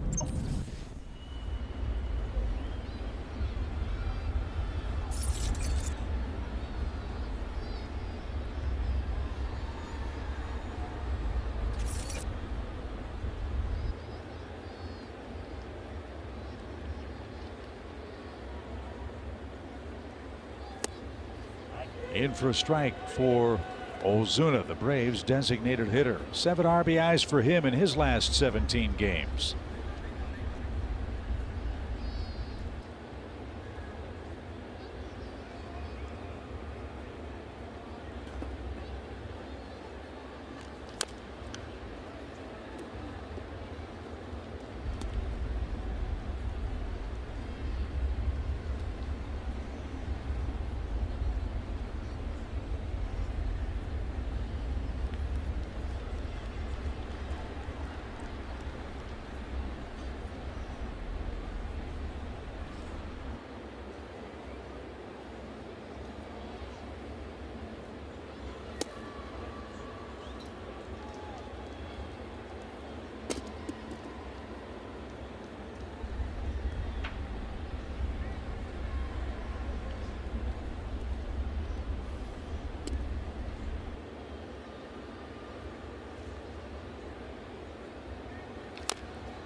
That sinker giving Ozuna fits, and he fought it off. 1 ball and 2 strikes. That's where you have to go to get Marcel, but he's so quick in there that if you make a mistake and leave it over the plate a little bit.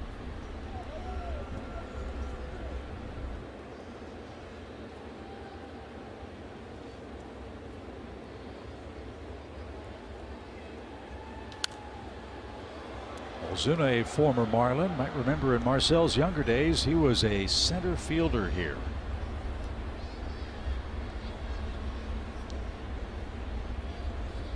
Later got traded to the Cardinals. That was the deal that brought Sandy Alcantara and others. 1 ball, 2 strikes. It's the kind of deal that makes GMs scared to make deals.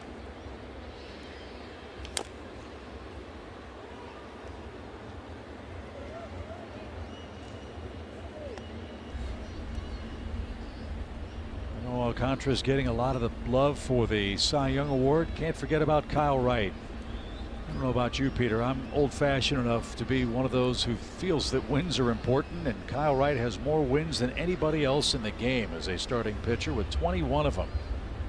I don't think that kid's gotten enough national pub, and that's taking nothing away from Alcantara or others.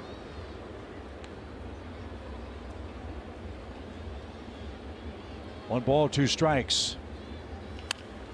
Fought that one off foul. I hear what you're saying, but I'm also a guy that believes that it's out of his control most of the time once he leaves the game. So you can't punish a guy for a bad bullpen giving up runs and having someone lose a win.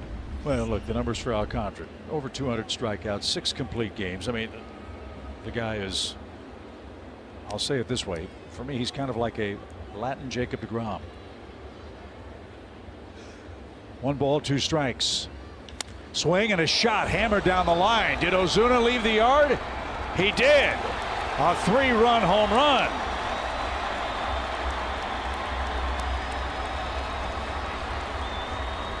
That was a hard-earned 3-run homer. How many pitches did he foul off? What do the Braves do, Peter? They hit homers. They sure do. And Ozuna now with 23 of them and 56 RBIs. I said you have to come in to get him, and he just decided that he was going to sell out for the sinker. Look at how quick and how close his hands are to his body. He had to keep his hands so close to his body to get that barrel close enough inside that he could get enough of it to hit it out, and he sure did. And with that swing of the bat, it turns the game to the Braves' favor. Atlanta leads Miami 6-5. Home run number 242 for this Atlanta offense.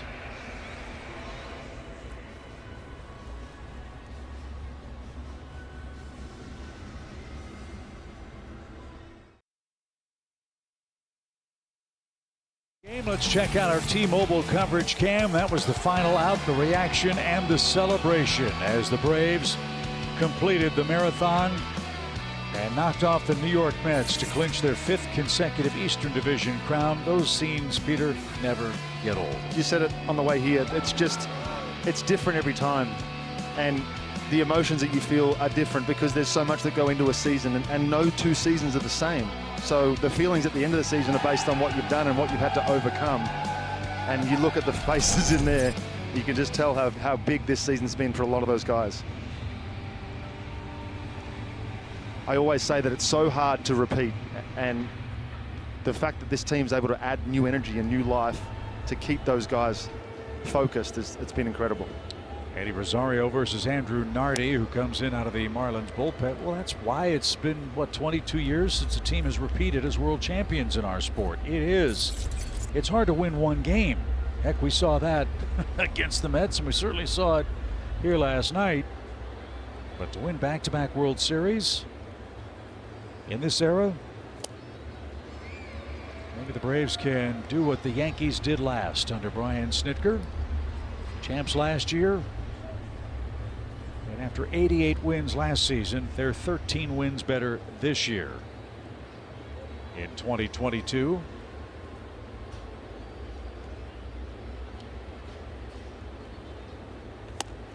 Nardi paints a corner, and that takes care of Rosario. That's the second out.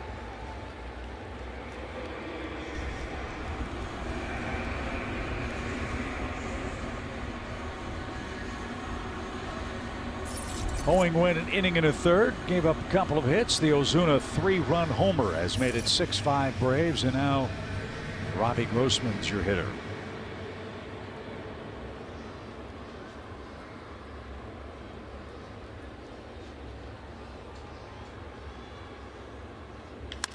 Grossman tries to split a gap, and he's going to. That's out toward where the Bermuda Triangle used to be. Grossman continues to punish left-hand pitching. All he's done since joining the Braves is hit over .350 with runners in scoring position. And he's got a 2-out double, his second double of the game. Not known for being overly aggressive on the first pitch. Gets a fastball and doesn't miss it. Just out of the reach of this gigantic outfield. Robbie Grossman's been amazing for us. Another one of those under the radar pickups that has really helped the Braves. Remember when Ronald's knee was bothering him and couldn't play the outfield, you stick him in right, let Ronald DH and get healthy. That move's worked out. Talk about some spark for him personally too, sitting in Detroit, not doing much. Get the opportunity to come over here to at the time, second place team and help us chase down those Mets. And our second pitch comm issue.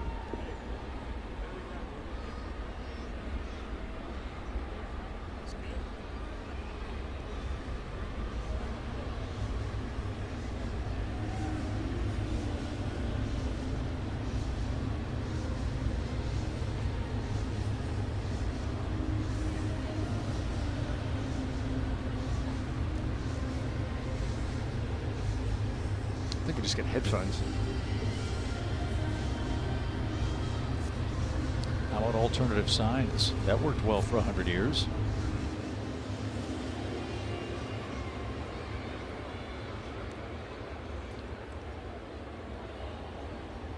Runner at second for Heredia, and he takes a strike. Did you have an iPad 100 years ago? No. Okay. No.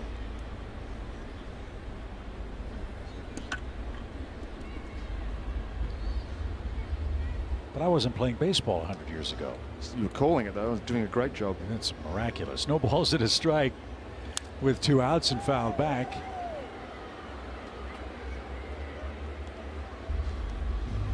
I get why baseball's using it. I'm not barking against it. It's to prevent teams from doing what they shouldn't do. And it's the old saying in sports, if you're not cheating, you're not trying. I get it. There's bending and then there's cheating. Well, right, of course. Bent many a rule in my time. And that's why you're up here, pal. No balls, 2 strikes in a 6-5 Braves game. Almost hit him. You excited about the new rules coming next year? Yeah, I think the shift one is it's going to be interesting to see how it plays out and the effect that it has. The fact that they've had to make the rule is a little frustrating, but it's again, talks to the fact that teams are going to try and do whatever they can to get the best advantage. And a lot of teams feel like shifting gives them an advantage. Hitters have shown that they can make adjustments this year, so I think had they left it a little bit longer, or maybe it's the fact that the shift is coming that's forced these guys to change their approach and change the way they go up there. That's one change. Bigger bases, another. I don't know how that's going to change anything. One rule that I don't know how it's going to work is the throw over rule, right? Where you get 2 tosses, and if you don't pick the guy off,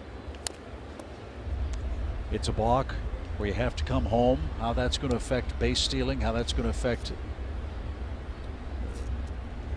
guys like Max Fried who have a great pickoff move in a critical situation. That'll be a work in progress.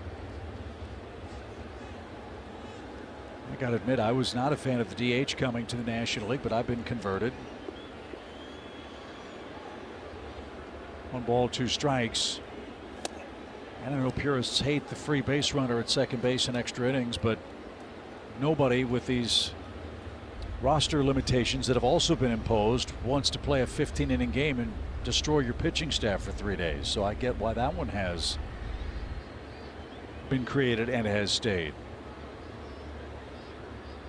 2-2 count. But to your point, look, the game's going to evolve. It's going to change. It's going to look different 5 years from now than it is, and it's okay. It's okay to like or not like, and just hopefully not too different. Right. It still needs to be the game that we grew up loving, and I think the moves shifting it back are going to work well. The big one, though, is one we haven't even discussed: pitch clock. May have to get into that in the next inning. Well, we can talk about it now. What are your thoughts? I think it's going to be great. I did experience it in AAA 1 year. It was a 20-second pitch clock, and I didn't feel as though I was rushed at all. There are some guys that are going to have to completely change what they do. The walk around the mound, the 10 touches of the hat, the fixing of the shirts, all that sort of stuff. That guys don't do deliberately. That's all just natural part of their routine, what gets them ready to throw the next pitch. So there's going to be some adjustments there for guys. And I do think it's going to speed up the game. The hitters are going to notice it most. I really do think. Stepping out in a situation, not being able to leave the box. If you speak to anybody who's experienced it down in AAA, once they get used to it, they really enjoy it. Well, we saw that with Bryce Elder when he came up. His start against the Marlins, I think it was. I mean, it was not lightning quick, but there was pace to it. He was ready to go, pitching with a purpose, got the ball, got the sign, and went. And the early returns from the minor leagues, they say it shaved 25 minutes or so off a time of game. And it's not just time, it's pace. As that one is cut on and missed, and that'll retire the side. Good pace to this one, and good pace for Marcell Ozuna. He hit a 3-run homer here in the 6th inning, and it puts the Braves in front 6-5.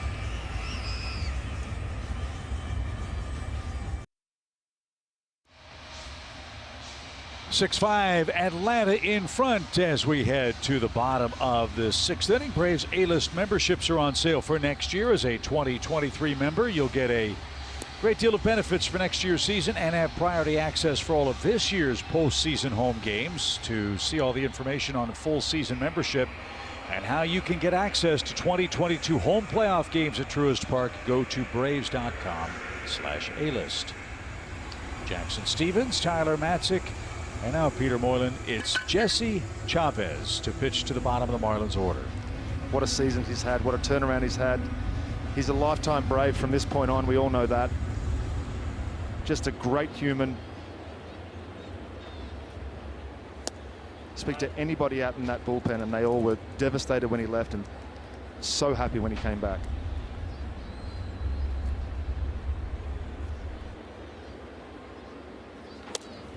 He's a veteran who I don't think will be bothered at all by the pitch clock if he's working in 2023. I noticed the pickup in pace when we were in Arizona. He really, change in mindset might have happened. There's just no nonsense with Jesse. You know what you're going to get. It's consistent.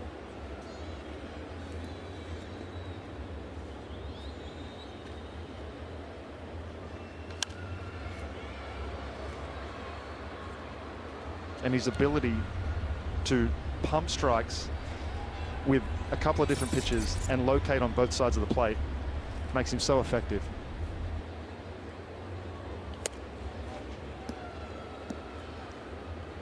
He's so much like Colin McHugh in that regard. Colin's around the strike zone. Again, interchangeable parts for Brian Snitker depending on usage, depending on matchup. As that one missed inside, it's ball 4 for Jordan Groshans. A leadoff walk in the 6th inning in a 6-5 Atlanta game. Funny you mentioned they're both former starters that have had to retune their tools and their pitch mix in order to adapt to becoming relievers. I think we've seen the results of that.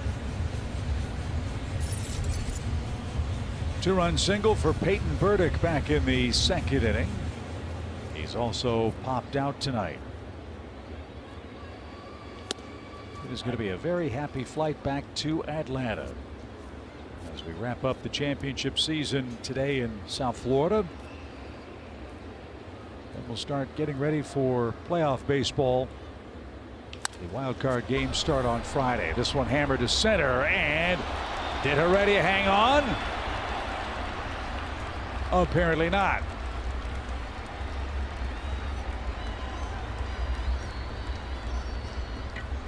Safe or out? Burdick's wanting to know. I think by his reaction he didn't catch it.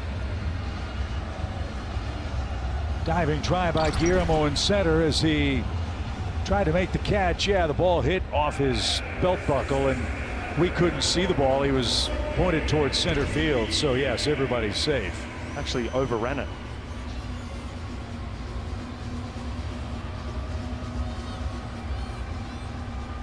Blink of an eye, it's 2 on, nobody out, and Lewin Diaz is the hitter. Kelly, we were talking about adjustments even for veteran players like Jesse Chavez to make. He's certainly done that here in 2022. We guys were talking about the pace at which he pitches, and I had a chance to talk with Jesse yesterday and ask him, you know, has this always been you? And he said, you know, when I was a starter, which is of course how he began his career, he goes, I would slow things down quite a bit, a little bit more methodical, and he goes, but what I took away from that is just how comfortable the hitters can get. And so in this relieving role, which he's now been doing for a while, he said it's just kind of always been who he is. But Peter, I thought it was interesting to hear him talk, and I know you heard the conversation about as many different teams as he's pitched on and different organizations that he's been with at this point in his career. One of the reasons he feels like he's been so good in Atlanta is they have helped him find a way to be himself at his best here without pushing anything else that an organization might want from their guys, whether it's certain sequences or things like that. He goes, when I came over here, whether it was working with Sal or Cranny, I just felt comfortable right away, and that's the difference of coming out here and performing at my best. Makes perfect sense. There's a lot of organizational philosophies that get passed down from the big leagues all the way through, and if that doesn't gel with who you are, then it's tough for you to mix in. And if that's the case, why would you acquire that player in the first place? Or why would you want to draft that player and then try to change it? Because all the attributes that you were attracted to, all of a sudden you don't want those anymore? That doesn't seem to make a lot of sense. As Diaz is caught looking, first out for Chavez here in the 6th. I assume the theory is they're trying to make them better, but you're right. If you've had some success doing what you're doing and what it is that's got you to this point, the instant change is not something that you want to try and adapt. Double play in order for Jesse Chavez as he'll greet John Birdie, who has walked twice.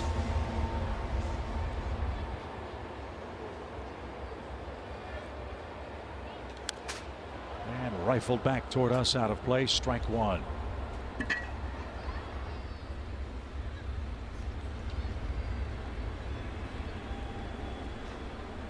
Birdie leads the majors in steals. He's only played in 102 games. 6 different Marlins have led the big leagues in steals.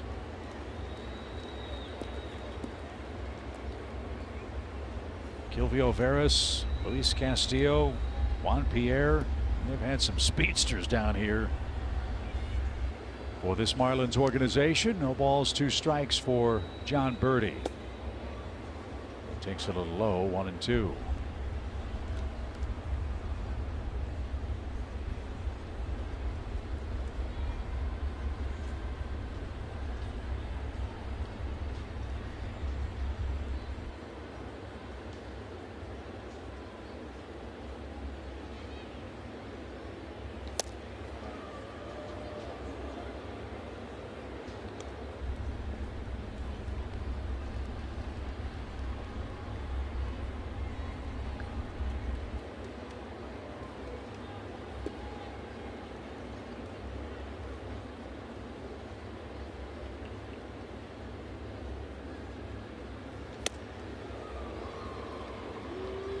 That might set up the outside corner with a full count.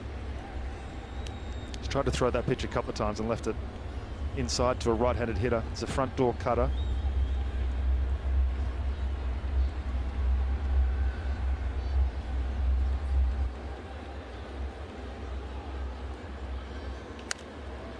Popped up. Foul ground, Matt Olson over near the netting, and no play.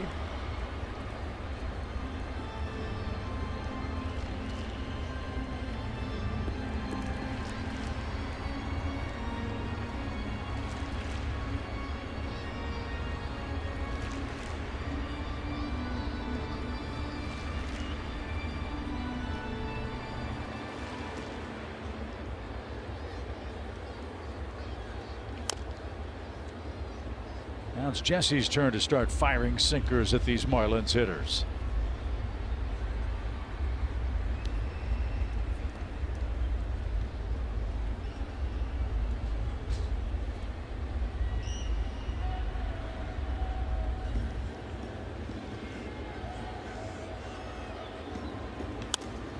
Driven toward right. That is fair.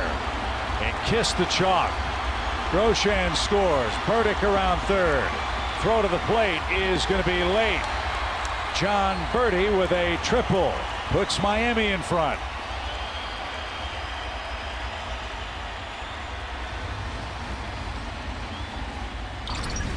Pretty good job by Birdie here. Sinker away. As you said, just inside the line. This park is so big. Once it hits those corners, it's so hard to get it. 2 runs. So it's a seesaw game now. Miami back in front. It's 7-6 in the 6th. This is always going to happen after yesterday too. This one golfed into the corner again. Birdie scores. Blade on his way to second. He'll take the turn. And he'll make it standing up. Back-to-back triples for the Marlins.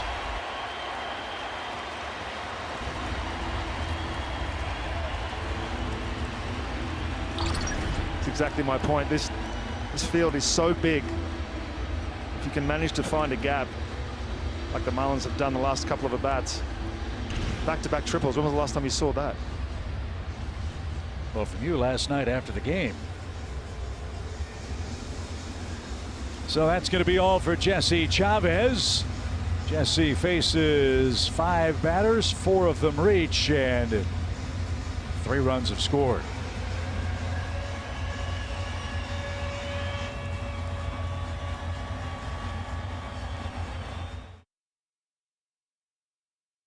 Here in the 6th inning, 8-6 is your score. We are pushing toward postseason play. The Braves await the winner of the Phillies-Cardinals series, and how the Braves have matched up against those 2 National League clubs, Peter, is today's Xfinity game break. Do you have a preference as to whom the Braves would face of those 2? I really don't. I think that both these teams can be dangerous in their own rights.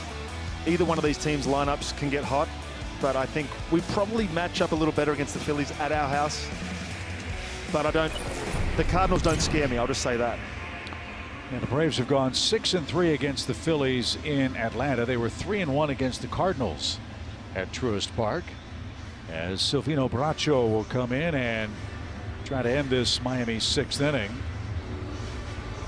One thing you know about the Cardinals, they will be riding an emotional high trying to get Pujols, Wainwright, and Yadier Molina as deep as they can in what could be that trio's final postseason together. As Brian De La Cruz is the first hitter, he's got 2 more hits in this game.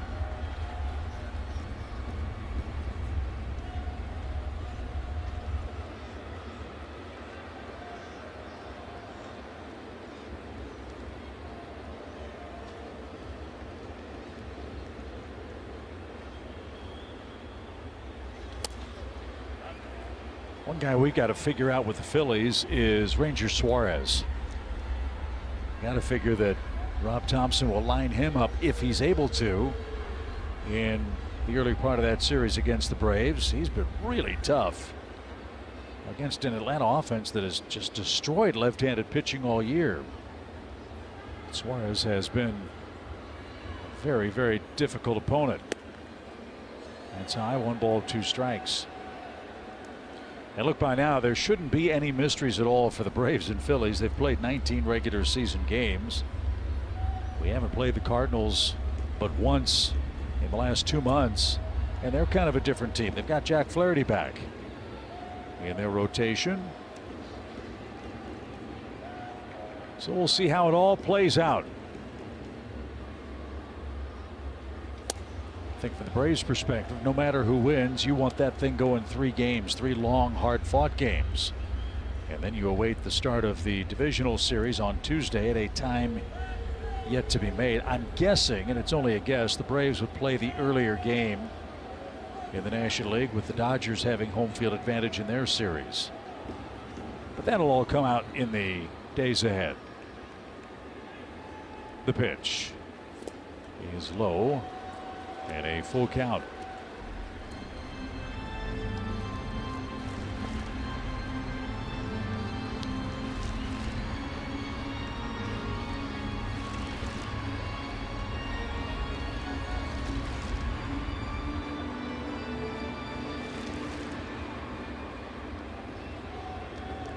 Infield in with 1 out.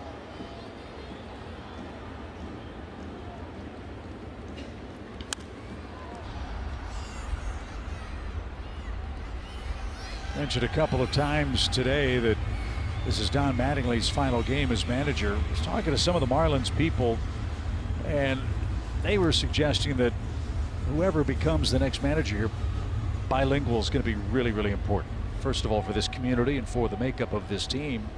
But a couple of interesting names popped up. First, the 3-2 pitch.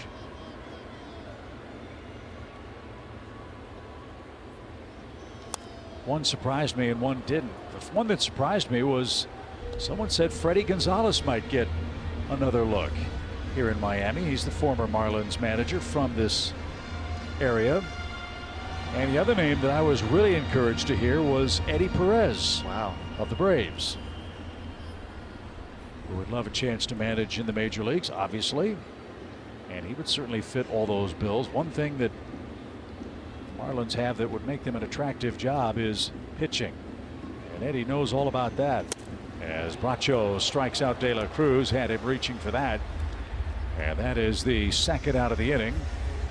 And Nick Fortes, the batter. Well, if anybody's going to ask me for my endorsement of Eddie Perez, I haven't had him as a manager, but I have had him as a bullpen coach and as a friend. And he's one of the, what's the word I can use that's good? He's one of the most humble, the most genuine, the happiest, never in a bad mood. But he also knows when it's time to lay the hammer down when he needs to and get guys doing the right thing. I think it'd be a great choice. He's managed in Venezuela before, and as we see so often in our sport, guys that are former catchers are excellent big league managers by and large. Well, they have to think more than most guys on the field. They're in control of the game. They're in control of the sequencing. They control every pitcher. And McCann was basically my leader.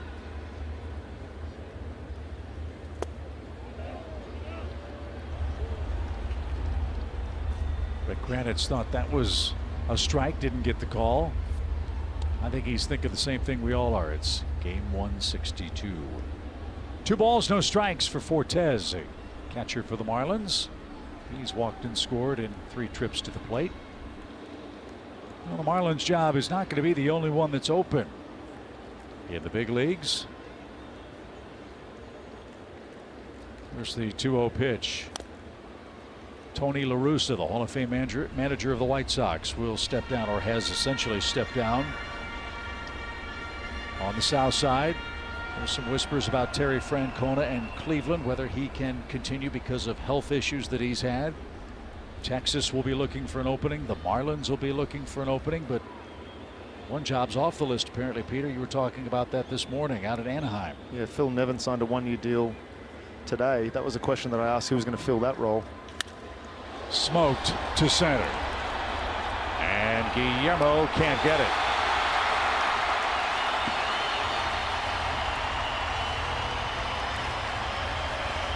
That's what Brian Snitker was talking about last night. Fortes has some thump. And thankfully he did that today and not last night. It's been really impressive today. This is the second time that he's squared a ball up. Straightaway center field in Home Depot Park is no joke. Guillermo gave it his best chance, but that ball was way out of here.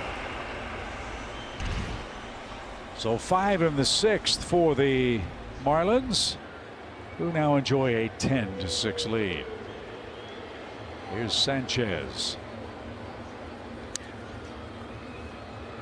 I'd like to see Ron Washington and Walt Weiss get some interviews too, if they so chose.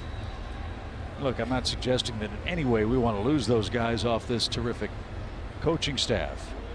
Walt's been a terrific right-hand man for Brian Snitker. He managed with the Colorado Rockies and did a terrific job under really difficult circumstances. And you know all about Ron Washington's pedigree. Took the Rangers to the World Series and was an out away twice from winning a World's Championship. Two great baseball men, and Eddie Perez too.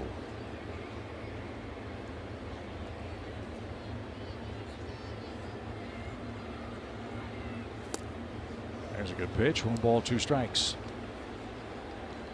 That's usually what happens when you're on a club that has success. You get poached. That's just the name of the game.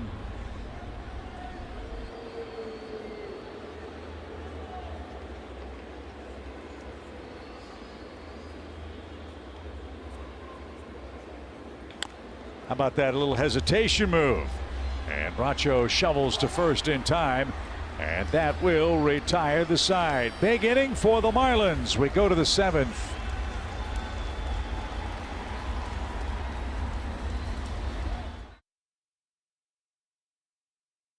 First AB of the afternoon, and I know it is game 162, but don't for a second think these guys have stopped putting in the work. This afternoon before the game, Ron Washington, Vaughn Grissom out at shortstop, spent about 20 minutes going through grounders and work out there, and I just caught Vaughn headed to the dugout afterwards, guys, and he goes, man, I get back over there and I think, oh yeah, this feels correct. He goes, I still feel so much more normal at shortstop despite all the work I've been doing at second base. He goes, I feel like I can play anywhere in the infield, but my heart is really at shortstop. So I know he's enjoying this opportunity here this afternoon. Well, Kelly, my heart's also at shortstop, but I just happened to pitch Right? for 14 years, yeah. I would pay to see you play shortstop, Peter Moylan. Ed Adrianza is leading off the 7th for the Braves. Brian Snitker uses a term, and it's the ultimate compliment for him. He loves players and people in the game who are boring pros. He doesn't mean they don't have personality. What he means by that is they go about their work, their routine, the same way every day. No highs, no lows, no deviation. You grind it out day after day after day. And that report from Kelly is a perfect example of that. Here it is, a meaningless game, yet Wash is out there with Vaughn Grissom working on fundamentals, things that will help keep him sharp, things that may pay dividends for the Braves when we get to the postseason. It's unrelenting, the amount of work that he and the rest of this staff have put in. And his swing and a miss takes care of Adrianza. He's out number 1 in the 7th inning. Before we watch Grissom, here's a quick message from Landmark. To celebrate our 40th anniversary, Landmark announces 40 days to save. Nobody beats the Giant. Nobody. Always the best deal. Always. Grissom has a sac fly and a strikeout in today's game. He's in place of Dansby Swanson, who grounded out on the first pitch of the game and immediately came out of the ball game. No, not injured, but Dansby wanted to start play 162. He's done that for Atlanta, as this ball is down the right field line, curling away, and that's going to bounce over the scoreboard. And that'll be a rule book double for Vaughn Grissom. He's 1 for 2 on the day.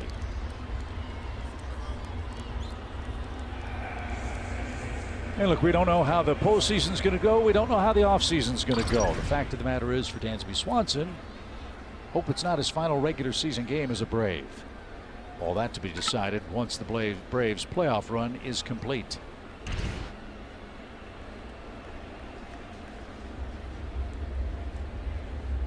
So 6 doubles for Vaughn Grissom. Orlando Arcia is 0 for 3. I think the Marlins left the Chargers off their pitch comms.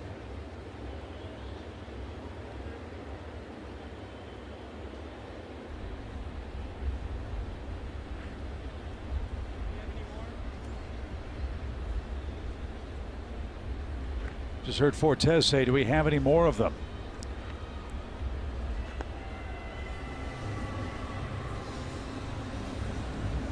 So while the Marlins get their communications sorted out, we'll step aside for a quick word from Truist.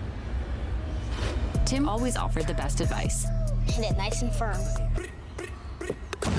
Today, Tim is a teammate at Truist, where you can get personalized insights right on the app.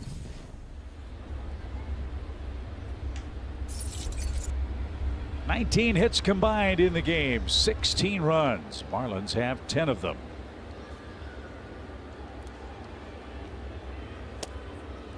And in for a strike.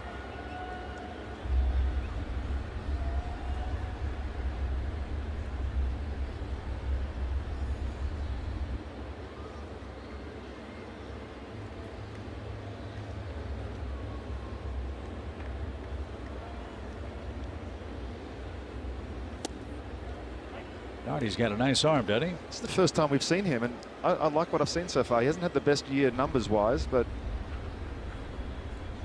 looks like someone that once he gets comfortable could be a nasty option out of their bullpen. Just what we need, another arm down here in Miami. No balls, 2 strikes. That got Fortes on the way by. Well, again, we've talked a lot about the offensive woes the Marlins have suffered this year, albeit not today. They're in the middle of the pack in Major League Baseball in ERA. They can pitch, they can throw a gem at you, they can throw some big arms at you. They've done that in this series. Their bullpen's been pretty good.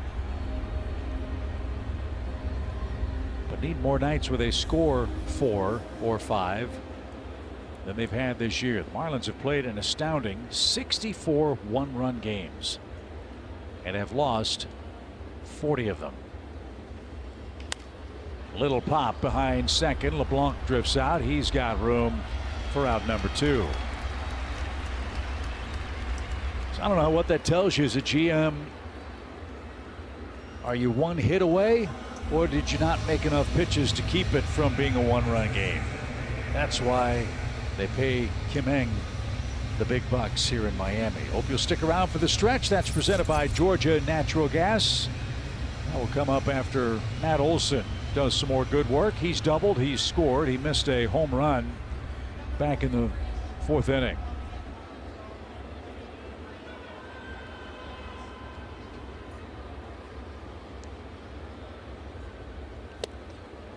Looks to me like there's just been a slight subtle change in the way Matt has his setup in the batter's box. Peter, have you noticed that? Yeah, he's definitely. You notice we actually commented on how far extended his hands were from his body earlier on the year, and you can see that he's brought those hands a little bit closer. What, if anything, does that tell you as a pitcher that he's trying to do at the plate? At the very least, he's making adjustments. And right. You saw the plan of attack against Matt for a long time was to go fastballs up in the zone that he was struggling to catch up to. Since he's made that adjustment, he's really been hitting a lot more things on the barrel. And as you saw from today's shot to the left center gap, which is when he's in the best form. The near homer went to right center, so he truly has been, as we like to say, line to line again tonight, which is an encouraging sign for Olson. 44 doubles, 33 homers, 101 RBIs. He's in the top 10 in extra base hits, RBIs, and homers in his first season as an Atlanta Brave.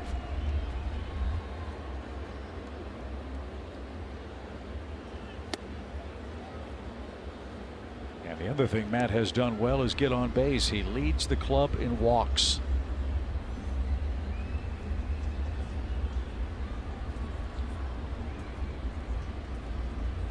So all signs pointing toward the playoffs on Tuesday in Atlanta. As Olsen unloads, towering shot, right center field. Did he get enough? Track wall and gone.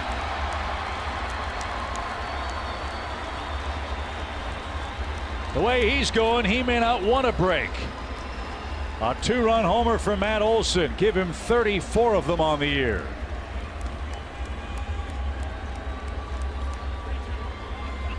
Well, Matt's year just continues to get better. Look at that swing. Able to get the barrel to the ball on the outside corner, an off-speed pitch, take one hand off the bat, and still have enough pop to send it out of here. Have yourself a 162.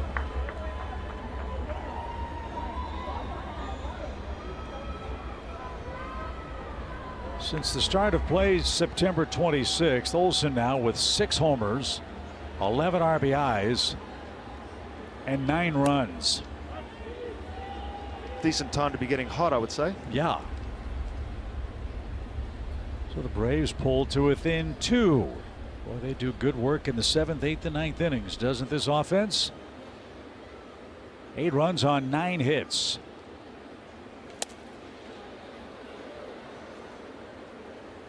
And what also was cool about that, Olsen hit that off a tough lefty.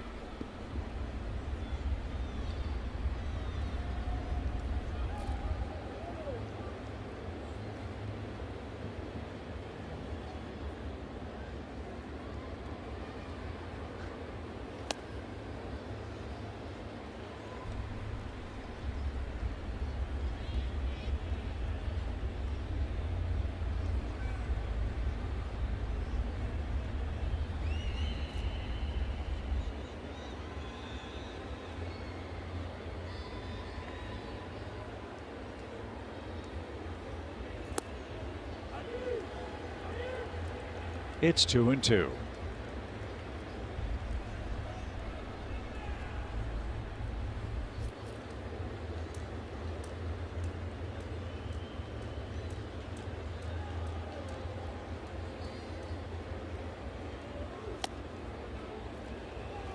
Already thought that was good enough.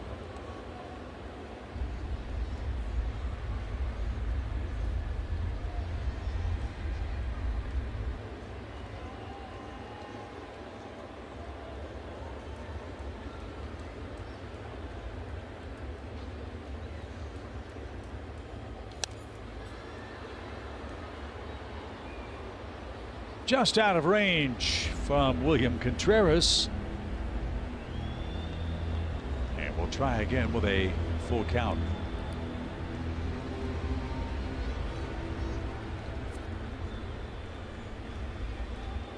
Williams scored a couple of runs in the game with a single and a walk.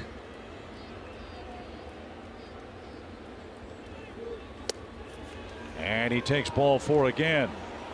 So that brings the tying run to the plate. And Marcell Ozuna's already gone deep today. A 3-run homer his last time up. Peter, here are the metrics. Take a look at this StatCast brought to you by Google Cloud. I said you're going to have to get him on the inside corner, and he made the adjustment and pulled his hands in. 385 down the left field line.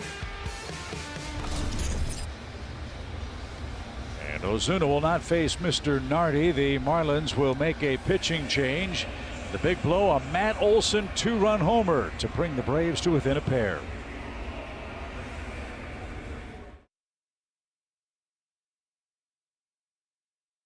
Ball is brought to you by your local Ford dealer, Delta Airlines, keep climbing, and by Truist. When you start with care, you get a different kind of bank.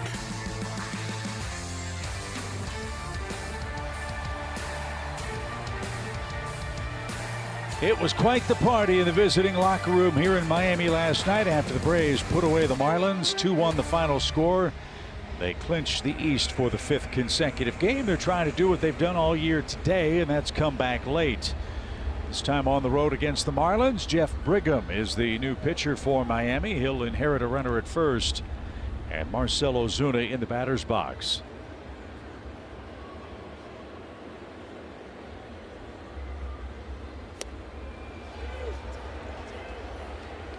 Fortes got hit on the big backswing from Ozuna. Marcell does that a lot. This one got him on the not so funny bone.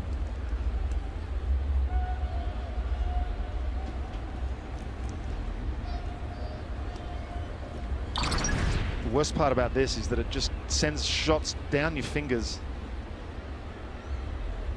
Kind of clipped him right on the bone. It almost looked like a nerve. Yeah, it wasn't on the first part of the swing. It's when Ozuna was bringing the bat back that it clipped the elbow. And you've got no strength in your wrist to close the glove. You can't move your fingers. Must have just been a stinger. And Jacob Stallings, who's serving as Don Mattingly's manager, is saying, I don't want to give up the lineup card to come catch.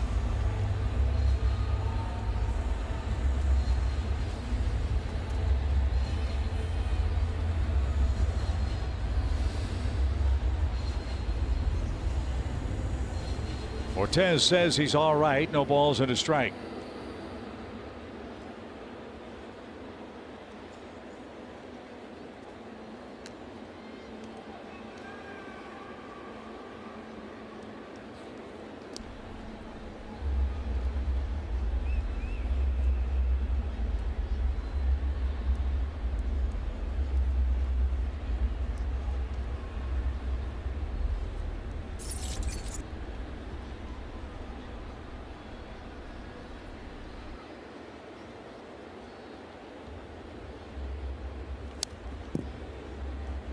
Off the end of the bat, and Ozuna and the Braves are down to their final strike.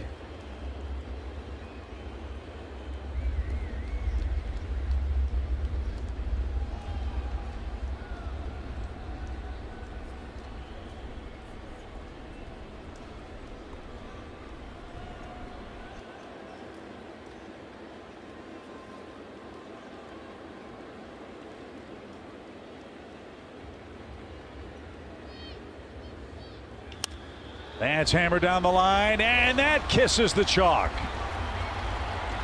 Contreras stutter steps around second, makes his way to third. Atlanta's got runners in scoring position on an Ozuna 2-out double into the left field corner.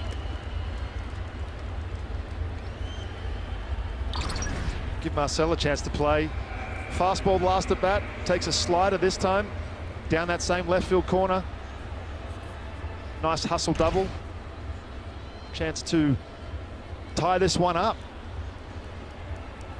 2 extra base hits for Marcell. 7 of the Braves' 10 hits in this game have gone for extra bases. And that's their 5th double of the game. That'll bring up Eddie Rosario. He's 1 for 3. A hit gets you tied, you'd expect. A long one puts you back in front in a wild season finale in Miami.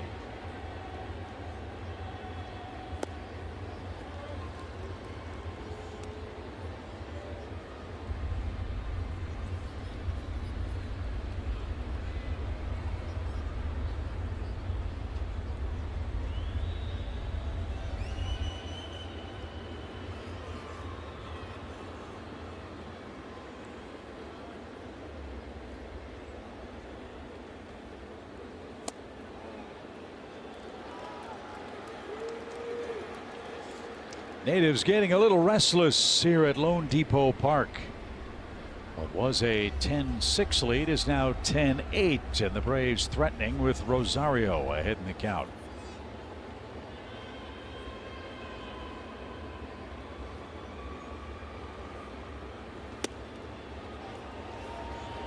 Eddie not sure about that one, called a strike.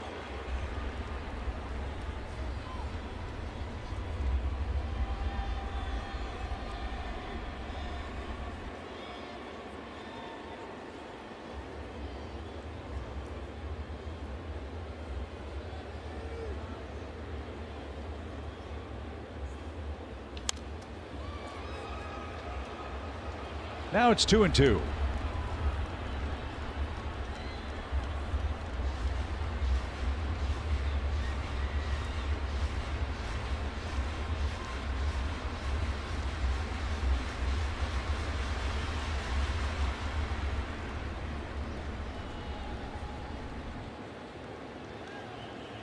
William Contreras at third. Marcell Ozuna is at second. And an even count pitch.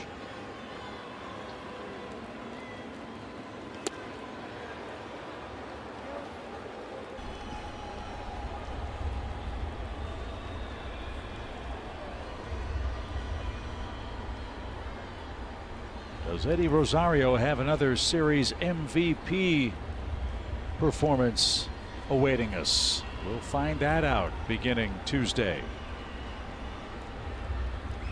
He's been swinging a much better bat over the last 6 weeks.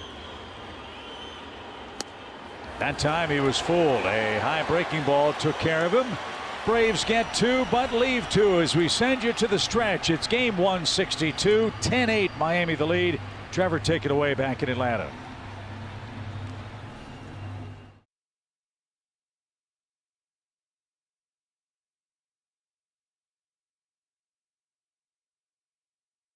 Where we will be after the Braves get things started in postseason play on Tuesday. Our Braves Live postseason coverage will air after every Braves playoff game upcoming here in 2022.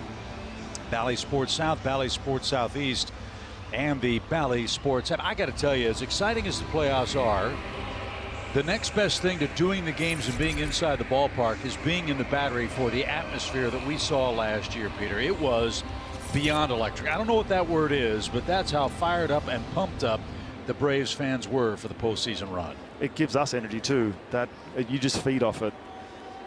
It's all around Atlanta during the postseason. Charles LeBlanc is the batter. Savino Bracho back out for a full inning of work as we head to the home 7th.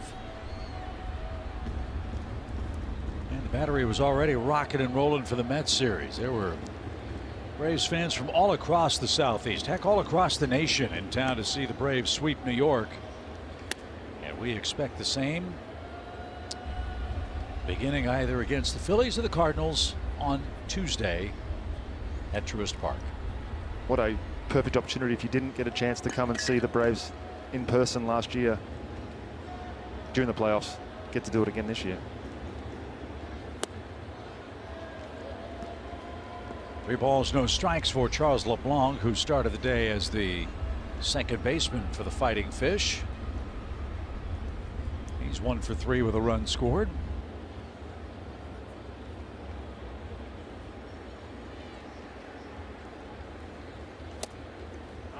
You know what we need to do before the playoff games just to get BJ ready for the post-game show? Because he's not animated enough. He's not amped up or fired up enough. Has BJ ever ridden the bull across from the set? If he hasn't, it's now my postseason goal. Okay. Pop fly foul off the bat of Charles LeBlanc. I mean, if anybody knows bull, it's me, but I really want to see Brian Jordan do that. I mean, don't you think that'd be a great way to get things started? I do think that the football juices may kick in and he might just want to wrestle it instead of letting it throw him around the place. 3 balls, 2 strikes. You know how you get Brian amped up, you just tell him that bull's a kicker. And or reliever. Or reliever pitch. Yeah, he doesn't like you guys either, does he? He likes hitting you. So BJ will be on the stage with us. Nick Green, Peter, yours truly, as Braves look for another long postseason run. And ball 4 chases LeBlanc to first.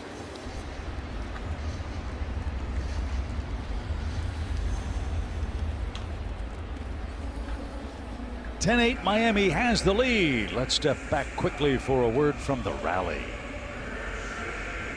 Brooke Fletcher here with a special edition of the Rally. Russ, Joshua, and insiders from around the country are going to get you ready for MLB playoffs right here on Bally Sports. Jordan Groshans is the batter. He's scored twice and has a big cut. Strike 1.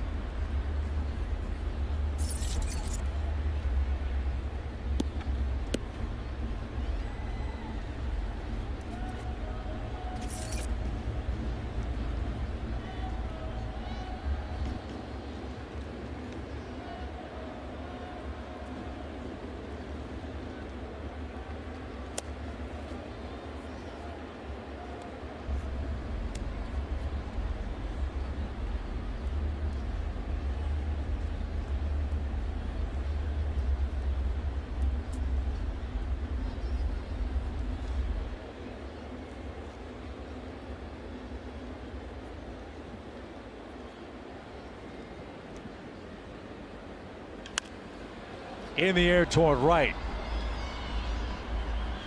And Robbie Grossman near the line makes the play. There's your first out in the home seventh. LeBlanc back to first.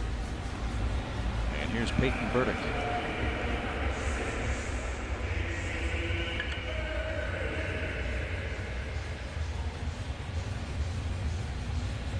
Had a brief glimpse at the 2023 schedule earlier this season. I can't remember exactly when we faced the Marlins. I know that the Braves are supposed to open the season on the road next year. First with the Washington Nationals, then St. Louis. The Braves are scheduled to have their home opener at Truist Park next season with the San Diego Padres. The other thing that's different is next season, Peter, we'll only see our divisional foes 12 times. It won't be a 19-game matchup with each of your divisional foes. With the new schedule where you play every team at least one series next year. We were talking earlier about the rules changes. Didn't even talk about the format change. You like that idea, playing everybody at least once? I do, and I think I've said this before. The main reason is because it evens out who gets to make the playoffs. You don't get an advantage for being in a weaker division. You have to face everybody.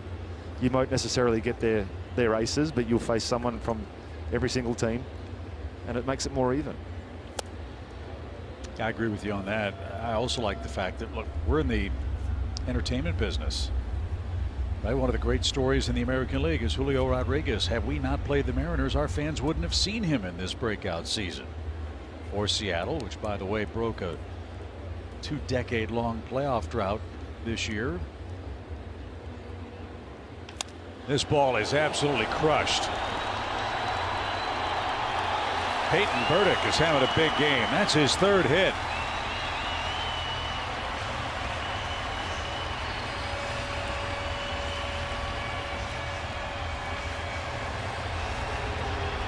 A 2-run homer for Burdick, his 4th of the year. He's driven home 4 runs today. And Miami extends the lead again. Got a change up, left it up. Not only has he driven in 4 runs, he's also taken back one from Matt Olson earlier in the game.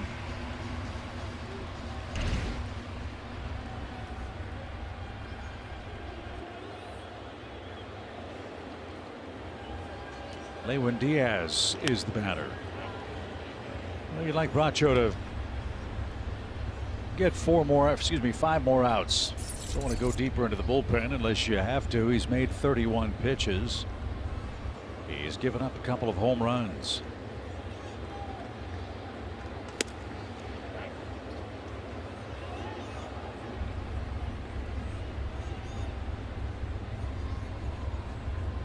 The other part of the new schedule for next year is I want to see our guys in unfamiliar stadiums. Get the fans in Detroit, Cleveland, Anaheim, Oakland, Seattle to see our guys. These are the world champs after all, and have a young star-studded club that's going to be good for a long time. Spent the majority of the early part of my career in the National League, and then when I went over to the American League, I got to see a lot of those parks that I hadn't seen for the first time, like Seattle, like Texas.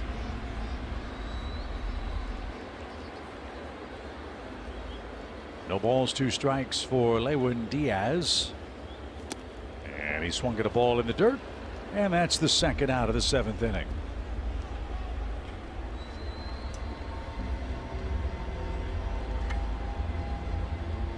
John Birdie, he's got a 2-run triple. That highlights his afternoon. The Marlins have a 12-8 lead.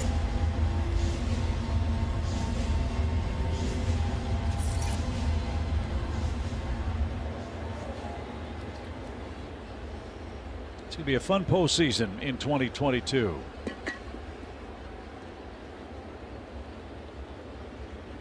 Got the Braves, you've got the Mets going to postseason play. You've got Cleveland in there. You've got Seattle in there for the first time in a long time. Toronto's going to the playoffs. New faces, new stars, new names, new rivalries will be made.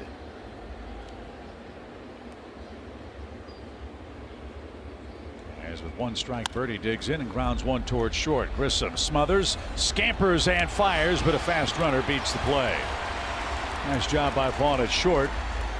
But Birdie's good speed earns him his second hit. I tell you, with the way that he went at that baseball, it looked exactly like Dansby with the way that he fielded it, moved the glove forward, got the ball on a good hop, bounced up, made a good throw. Birdie was just too quick. Been playing second base all year, and then to shift over to shortstop. As he said, he's a natural shortstop. So nice play to keep that ball on the infield, but the inning continues with J.J. Bleday. He's got a couple of hits and 2 RBIs as well.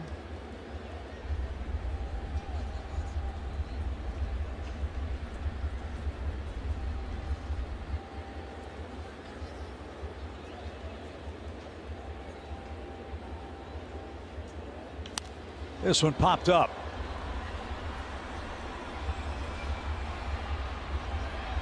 And that'll take care of J.J. Bleday and the Marlins as we've completed 7 innings, 12-8 Miami.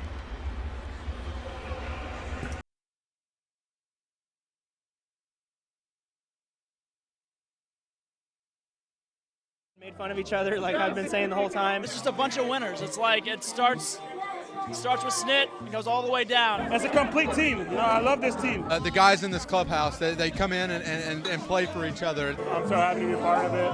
Glad we got this start.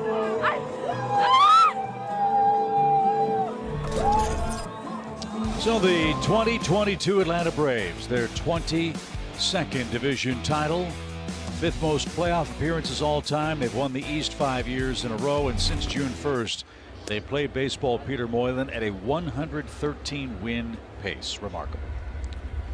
They've set themselves out for another deep playoff run. So let's talk about that as we hit here in the 8th inning. Whether it's the Cardinals or the Phillies, what's the key for the Braves in the first round of that National League part of the postseason schedule after what, a 5-day layoff starting on Tuesday, probably Tuesday late afternoon? I think for me the biggest question right now would be the health of Max and the health of our starting rotation. Spencer Strider, whether he's going to be able to make an impact and come back. But the beautiful thing with this team is that you have other options. Spencer would probably maybe slide into that 2nd or 3rd slot if he was healthy. But if he's not, you've got Kyle Wright, you've got Charlie Morton. For me, that's the only real question. But then after that, once those are answered, we've got as good a team as we had last year, and no reason why we can't run it all the way. I thought it was really optimistic, Kelly Kroll, what Alex Anthopoulos said after the game last night, talking specifically about Spencer Strider. Is he nearing a potential favorable outcome for the Braves as far as the rotation's concerned? Yeah, that conversation with Anthopoulos was really good last night. And in talking to Rick Kranitz this afternoon, Spencer Strider was out here again before the game, throwing off flat ground. And he said he's progressing really well. And what he likes is that in long toss, he's had good intensity, which he said is a really positive sign because he was really letting the ball go the way they need to see it. So he is continuing to check off these boxes, and they're continuing to monitor him, but I think they're probably going to continue to see, Peter, how he feels each and every day as he kind of ramps it up a bit more and more. That's all you can do. It's such a tough injury to monitor and trying to increase your workload to see and test it, because one little motion can pop it again. I guess the good thing is that we're going into the off season, and if he has a full off season to be able to rest it, he'll be able to come back for sure. Kelly spoke of progression. What's the next progression from throwing off flat ground at 90 feet for Spencer Strider? He will, if he threw a flat ground, meaning the catcher was down and he was able to throw at an angle, the next step would be to jump on the mound and maybe have the catcher move up in front of the plate. So you're not doing it full intensity. You're able to release it and get a good feel for being on the mound without having to throw it 60 feet 6 inches. Okay, as long as he's been out of rotation, which is now, what, 2 weeks or so, assuming everything goes perfectly and he's pronounced fit and ready to go, can he go back in and start, or would you envision him being maybe a super utility multi-inning guy in the first round? I would imagine him being an opener / multi-inning guy for a couple of games during the first round. I think the rule of thumb is however much time you have, the length of time you have off, it takes double that amount of time to get your arm strength back to where it was. 2 weeks off, it's going to be a month for him to get back to that 6-7 inning point. 2 balls, 2 strikes for Guillermo Heredia. So that said, benefit for the Braves winning the division is you get the extra time. That buys more time, number one. Number two, in a best-of-5 series, which is the division series, if you can't pitch him in that one and you advance, you're going to have a couple of days off before you start a 7-game series where you might be able to pop him in as a starter maybe twice, right? Is that a reasonable game plan if all works out? Very reasonable. And as you stated earlier, there's no off days in the first round, so that's going to play into it as well. Yeah, it's 2-2-1 with the Braves having home field advantage over both the Phillies and the Cardinals as Heredia tries to comb another one into the left field corner. And so let's worry about our side of the bracket. Assuming the Braves beat either the Phillies or the St. Louis Cardinals. Who do you like head-to-head for the Braves past that? I don't think there's a team that we can't beat.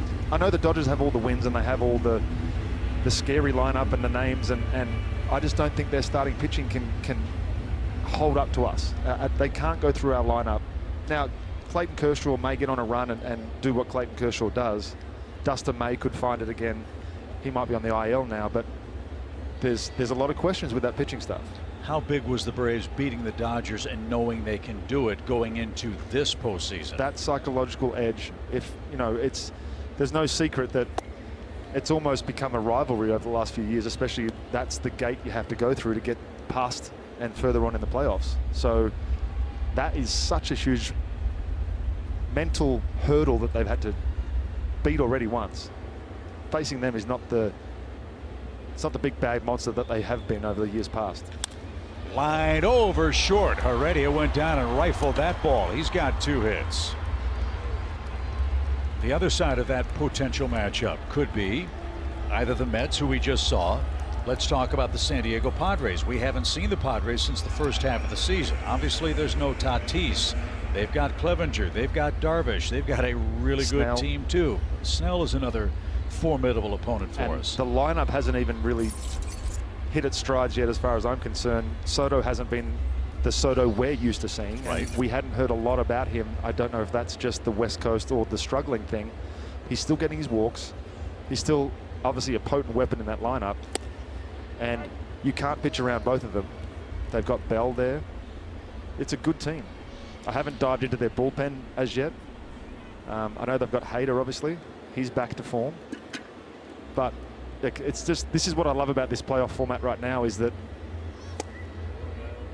you may say the Dodgers are the clear favorite based on their wins, but you look at our momentum and I still think we're the best team in the National League. Now, I also think that it could be anyone out of the American League. Right. The Mariners could get hot. The Guardians are the ones that are the wild card for me on that side. Guardians, in a way, are kind of like the Braves. They're sort of, well, they didn't have all that many wins and they played in a weak division, blah, blah, blah. But all of a sudden, you look up and you have problems with them. I think from what teams we have seen face to face, the Mariners are the team that remind me most of the Braves. Power up and down their lineup. They catch the ball, very deep bullpen, and they've got a really good starting staff, too. And the acquisitions at the trade deadline that have made an impact. No question. And it's so great for baseball that teams like Toronto and Seattle, and look, as much as we like to boo the Phillies, it's good when stars like Rhys Hoskins and Bryce Harper and Aaron Nola are in postseason play. Put them on the brightest stage and let the world see how good they are. And for their fans who haven't seen it in a long time. Good point. Look at that piece of hitting from Adrianza. That was the thing of beauty. And Atlanta's got him first and third here. Atlanta not giving up in this 8th inning, down 4 runs.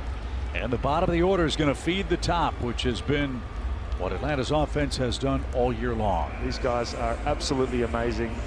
Adrianza and Heredia don't get to play a whole lot, but look at what they do when they get a chance to play. That was a great at bat. Tanner Scott is no easy left-handed pitcher. Drives that ball through the right side, first and third. One swing away from making this a 1-run game. And Vaughn Grissom's capable of that. He's got a sac fly, RBI, a double, and a run scored. What a moment for Vaughn Grissom when he hit that home run at Fenway Park in Boston. An absolute missile. When the Braves needed a lift against the Boston Red Sox, who are going to finish in last place in the AL East this year. How's that for a turnaround? Don't think anybody saw that coming. Nor did they see Vaughn Grissom getting the call from Double-A and flirting with a .300 batting average.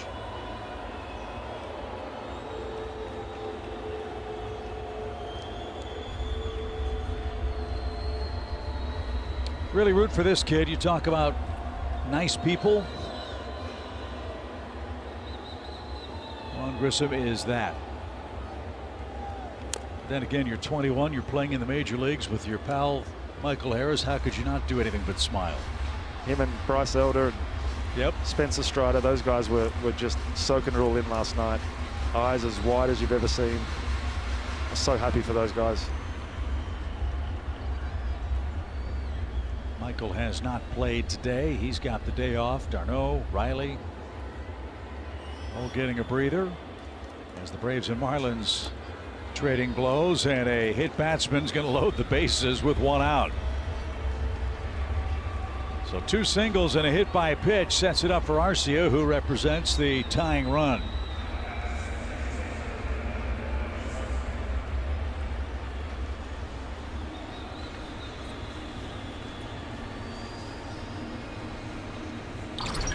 Scott just overcooked a slider and he took it right off the top of the shin. That did not feel good.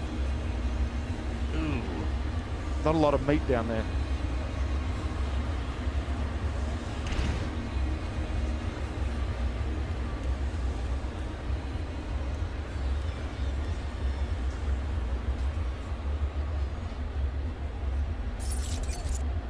Orlando looks for a hit. He is 0 for 4 on today's play, and almost to the screen. 1 ball, no strikes. Another guy that doesn't get cheated. Ahead in the count.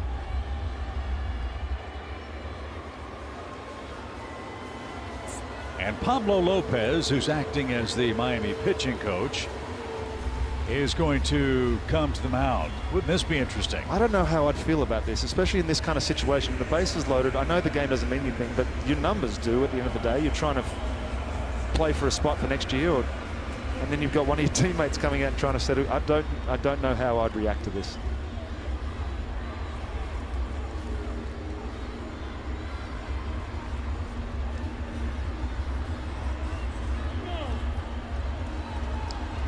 Arce said something to Lopez on the way back. Hopefully, did you tell him to throw me a fastball? Sometimes that's what happens. If he does throw a fastball here, I promise you Orlando's not going to take a half swing. It might get loud in a big hurry. 12-8 game, 25 combined hits. It was the fastball, and it evens the count.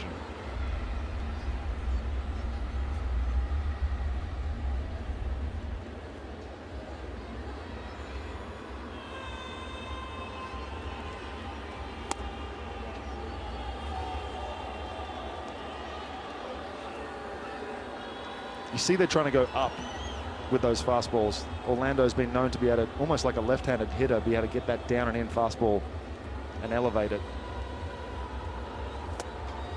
Ooh. The great equalizer.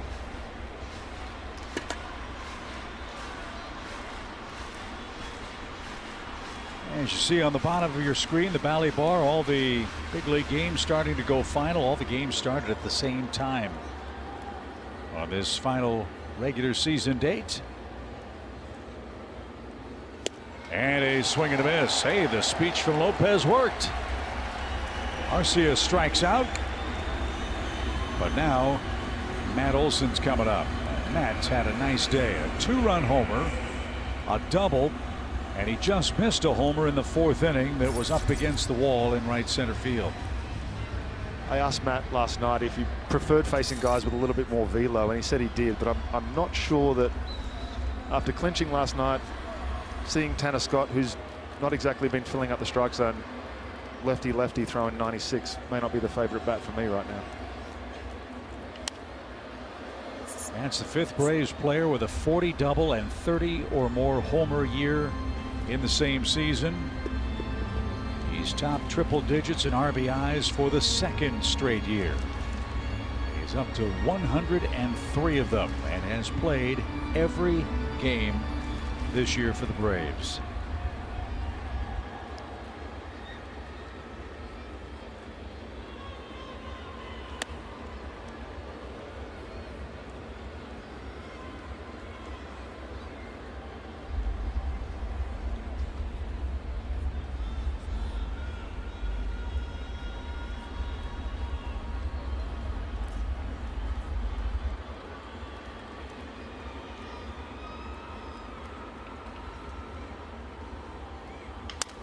Broken bat on the ground towards second, and the pegged first is in time, and that retires the side. Bottom 8, game 162 in Miami.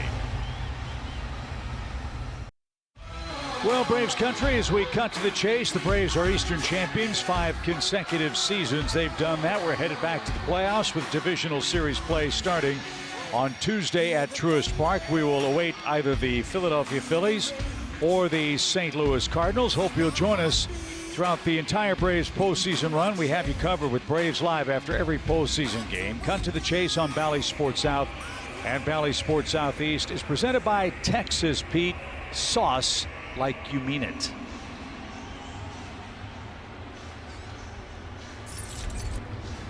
Silvino Bracho back out there for the Braves as he'll face the 3-4-5 hitters for the Marlins. It starts with Brian De La Cruz, who has 2 hits. Miami has 13 hits in total, and they've scored 12 times.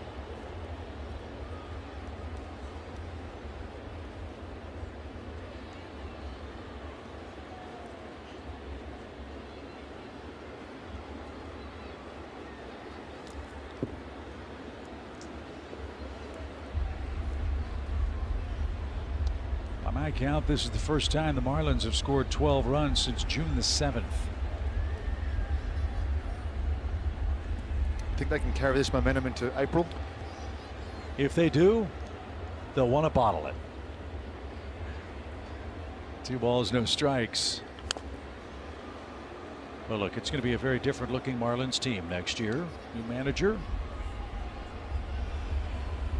And look, it's a tough place to play, not because the Marlins have had a great deal of success this year, but it's tough draw. Beautiful ballpark. Team hasn't been winning. But these are great loyal fans down in South Florida. When the Marlins have been good, when they've been in their World Series years, they've packed the ballpark. And today they drew a little over 12,000 for their final game, and the final game for that man is the Miami manager, Don Mattingly. And a swing and a miss. Bracho takes care of De La Cruz, who's out on strikes for the 2nd straight time. And Silvino has 3 of those in his long relief appearance. He's the 4th pitcher to work today. Stevens, Matzik, Chavez, and now Bracho. And here's Nick Fortes. A 2-run homer highlights his game.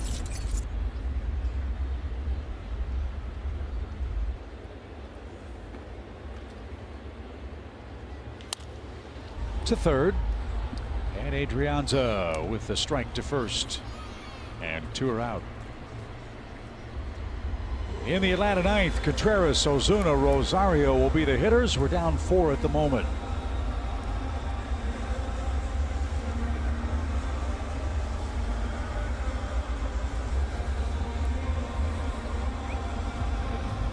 And Silvino Bracho is going to be taken down with 2 outs in the 8th inning.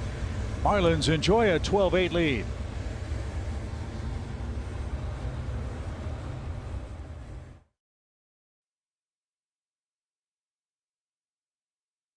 Now batting, our time, number 21, Steven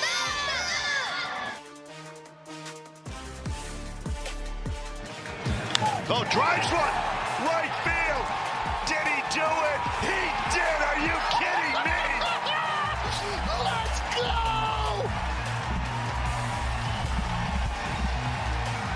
How great is that? Stephen Vogt, one of 7 catchers used by the Braves last year, had his kids introduce him as a hitter for Oakland, and in what could be his last at bat as a big league player, he hits a home run today in Oakland. I love baseball so much. Those stories just make it so easy to love this game. But Stephen Vogt, I mean, D-Rose said it this morning on MLB Network that the teams become your family, and families sacrifice so much. So for his kids to be able to do that, announce him in his last game, holy cow. Yeah, Stephen was a very popular guy for the Braves, did a super job. Remember, think about that. Braves go to the World Series and have to use 7 guys behind the plate to handle a pitching staff. And they navigated their way through that, and Vogt was a big part of it. Tell me Alex wasn't having nightmares when Manny Pena went down. Luckily, William Contreras stepped up and turned into an all-star, and Dylan Lee will try to get the final 8th inning out. Jesus Sanchez stands in the way of that in a 12-8 Miami game. How about that? 3 pitches for Dylan Lee. And if that's his final regular season appearance, I would say that's about as good as it can go. Last chance for Atlanta as we go to the 9th. Stick around for Braves Live presented by Xfinity. It's a special 1-hour-long post-game show with Trevor, Brian, Nick, cast of thousands talking about this fantastic Braves division clinching season. We'll also preview the upcoming postseason run for the Braves. All that fun coming live from the Battery on what we hear is a beautiful night back in Atlanta. And to a man, we can't wait to get back home and get set for the start of our postseason run on Tuesday evening or afternoon. To the 9th we go, Peter, and a man who was born to pitch for the Marlins is now on the mound. Spent all of 2021 down in AAA, had a pretty good year down there. Gets a chance, September call-up, and he's meant to be a fish for life. I mean, right? If your name is Fishman, this is your team. So we'll see what Jake has in store for us. His first appearance against the Braves. He was a Rule 5 pick. And in the new era of the amateur draft, he's a rarity. He was a 30th round pick by Toronto, and here he is pitching for the Marlins. He starts with William Contreras, Ozuna, and Rosario to follow. The Braves need 4 to tie and 5 to take the lead.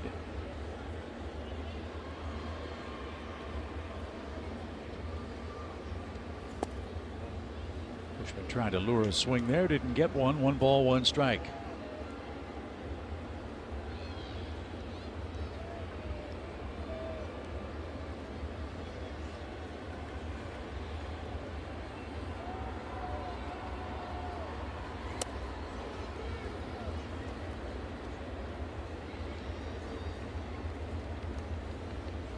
I don't think lefties are going to have a whole lot of fun facing this guy, do you? It's hard to really get an idea of how much it's actually moving on TV too. From up here you can see it darting all over the place.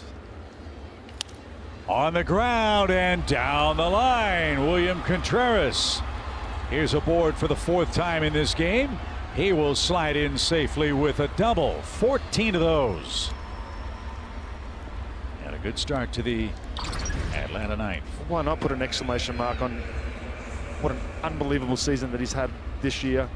Another double, not hit particularly hard, but hit in the right spot, and a hustle from in game 162. That kind of hustle to get a double. So he's 2 for 3 with a couple of walks. Marcell Ozuna 2 for 4 with a 3-run homer.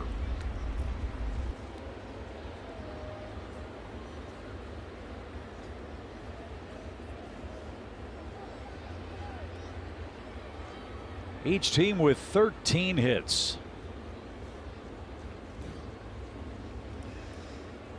And more pitch-com problems.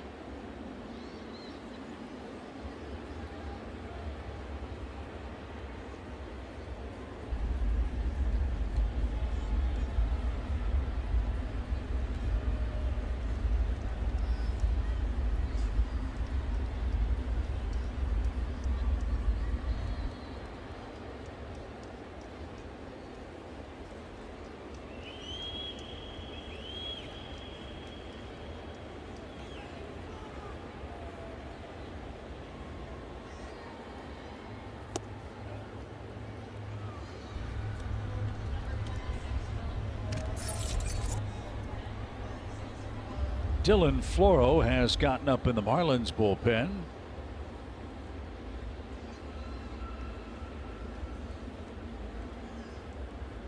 The 1-0 pitch. Hammer toward third. That is off the heel of the glove. And everybody is safe. So the Braves have played Pepper with the third base line twice in as many hitters to start the inning. And we've got him at the corners and nobody out. And now the real challenge begins because it's lefty-lefty with Eddie Rosario. Marcel's had himself a day. Another hard hit ball. Right on the line. Really tough play, negotiating that base as well.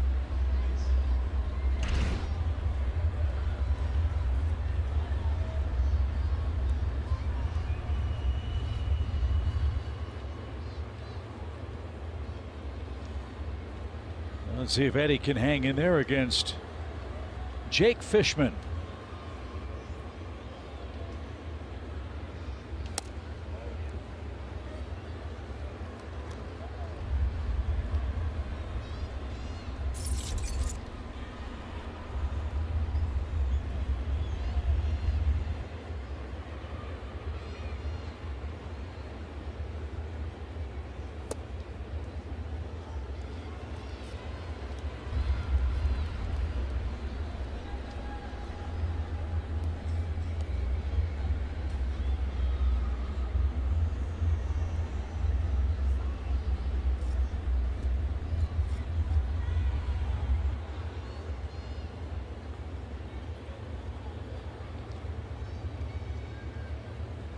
Oh, there's a big sweeper.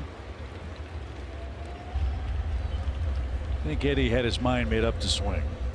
2 balls and a strike. See the new cast on Ozzie Albies' right hand. He's been taking ground balls with Ron Washington. Still a ways away for Ozzie to potentially come back.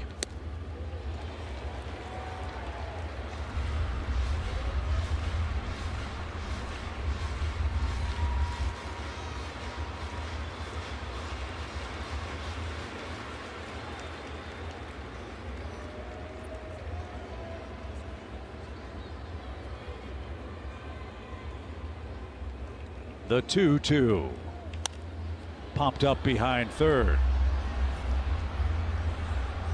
And Rosario's out on a pop-up. 1 man down in the top of the 9th. Eddie's going to be mad at himself then. He got a pretty good pitch to hit. So now it's Fishman versus Grossman. But first, a mound visit. Fishman's faced 3 hitters. Are the Marlins going to take him down? They had Dylan Floro warming up, and the answer to that is yes. So in a 12-8 game, Miami will go to the bullpen once again. Dylan Floro will pitch for the final time against Atlanta when we come back.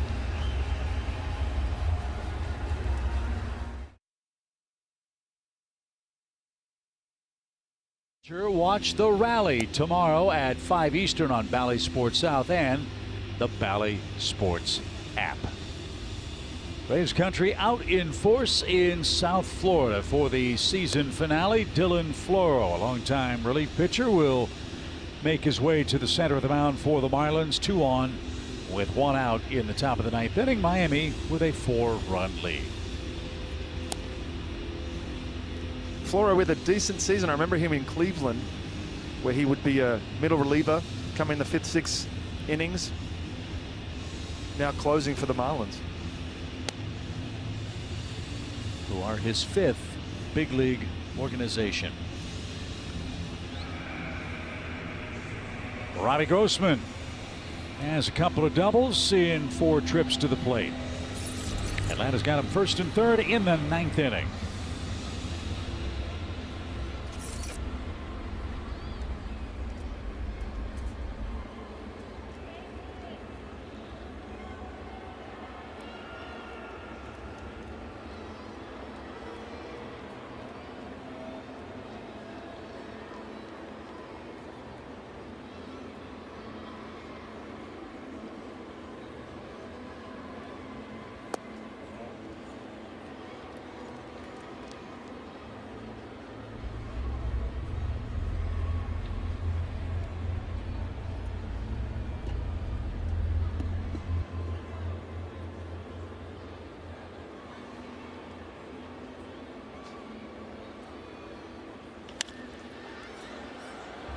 Robbie put a good swing on that pitch, but fouled it away. 1 ball, 1 strike.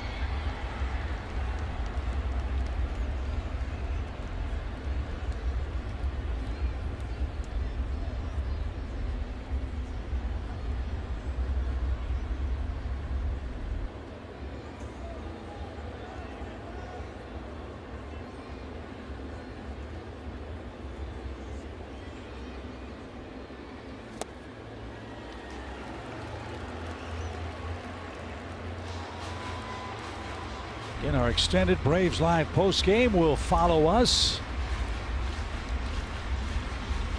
And we do want to thank Trevor and Nick, BJ, you, Peter, Kevin Allison, Esther Summerstill, Sean Farnham for their great work on Braves Live pre and post. So many great folks do such super work getting us set up for the game and then wrapping up what takes place on the field. We couldn't do it without those good folks, and we can't wait to get started with them on Tuesday, and we look forward to even more fun starting and finishing games in 2023.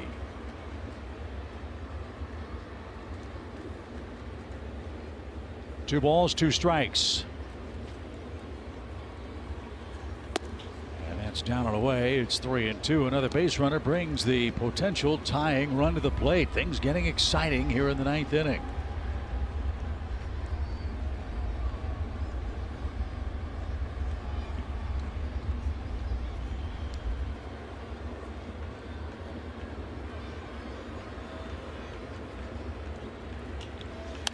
Lifted out of play, foul. All the other baseball action is final with the exception of the Mets.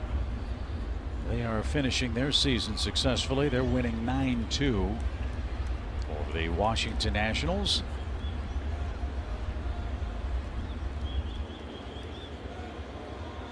If these scores hold, the Braves and Mets will end with identical 101 win seasons, but the Braves own the head-to-head tiebreaker. And the 3-2 pitch. And the tying run will come to the plate.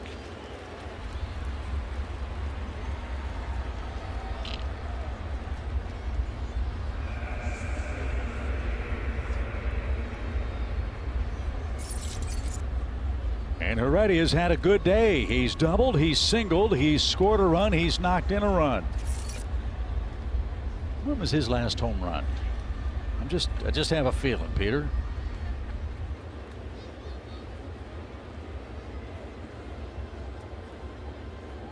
June 7th against the A's.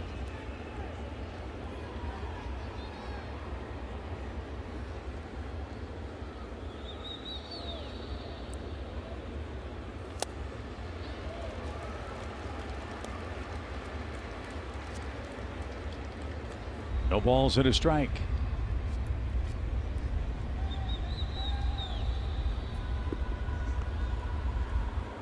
These games may not matter in the grand scheme of things, but boy, they matter to the players.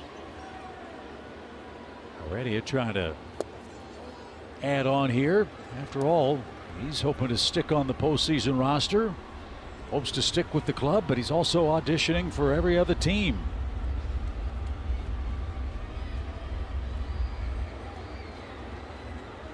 Outfield very deep for him with 1 out. Line drive into left field. That is down for a base hit. Atlanta plays it station to station. Heredia with an RBI single. He's got a 3-hit day. That run belongs to Fishman. I don't think I've ever seen Guillermo have a bad day on the baseball field. No. He is just unbelievable. I said it earlier, he doesn't get to play, and when he does, he's just incredible.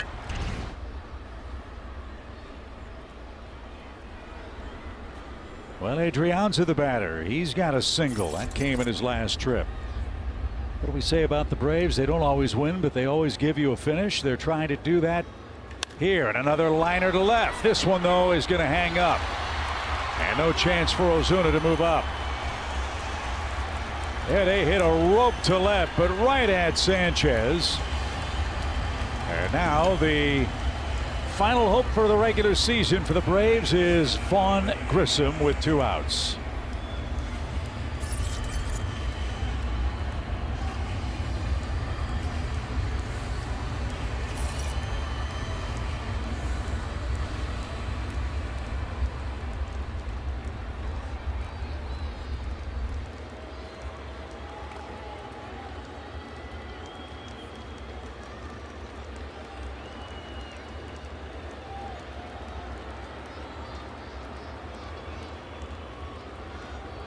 "12-9 is your score. Grissom, you'll recall, was hit by a pitch last time up. He came in after Dansby Swanson's first inning at bat. And Grissom tonight is 1 for 2.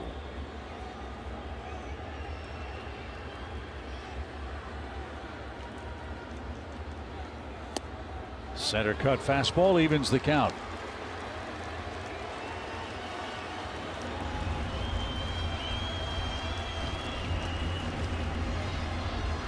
Floro likes to throw that changeup into right-handed hitters off of that sinker.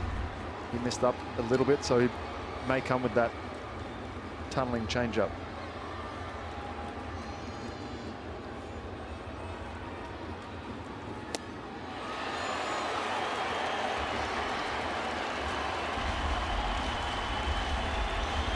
So Atlanta's got 1 strike left.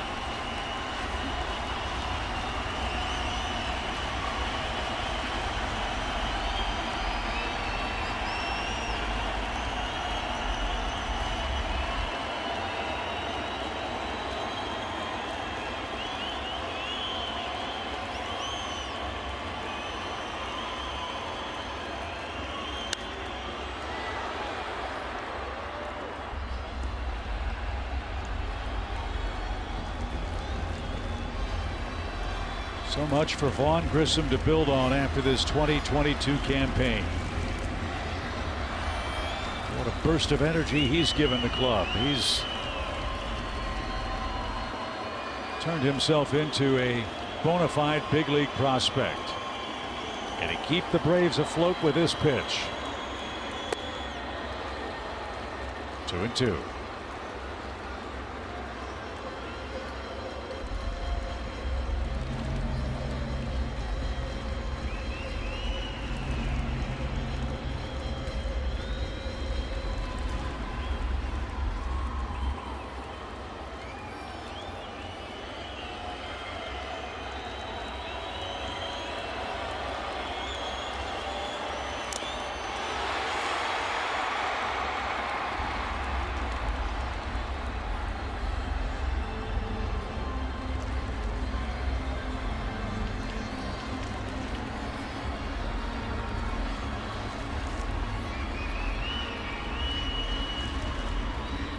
Outfield deep, playing no doubles. All 3 runners, good speed. Grissom's got a 2-2 count. A gapper would tie it, you'd figure. Grissom hanging tough. Lined and just in front.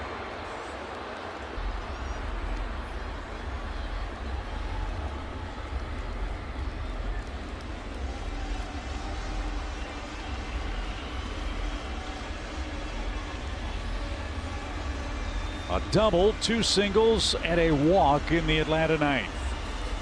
The bases are loaded with 2 outs.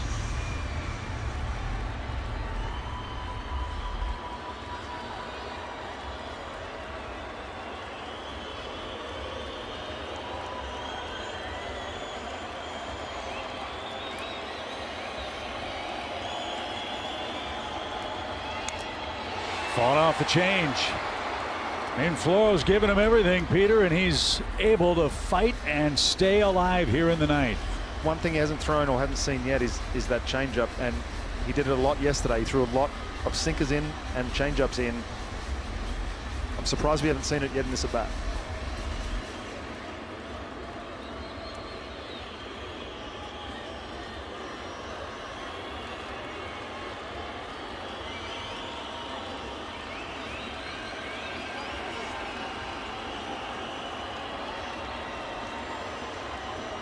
20th pitch coming for Dylan Floro after time is called.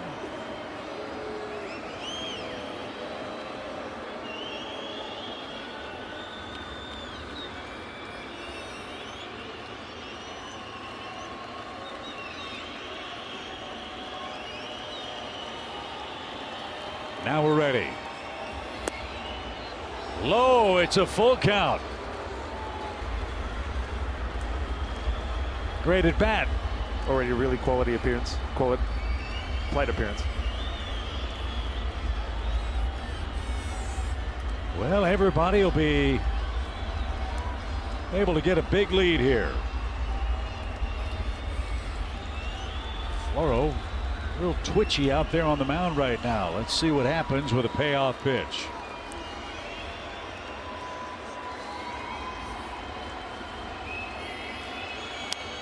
Fought it off again.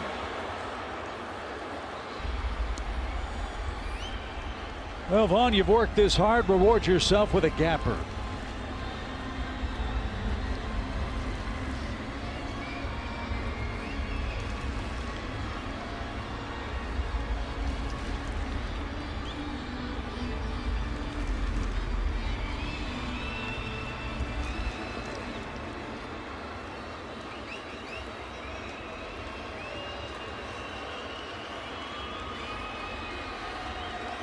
The 11th pitch. He'll see a 12th.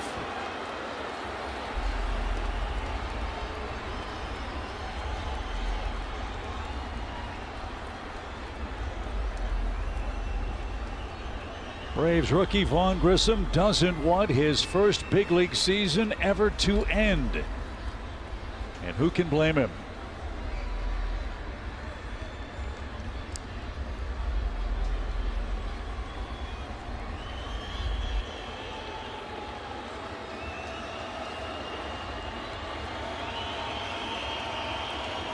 Floro ready. He'll see another one.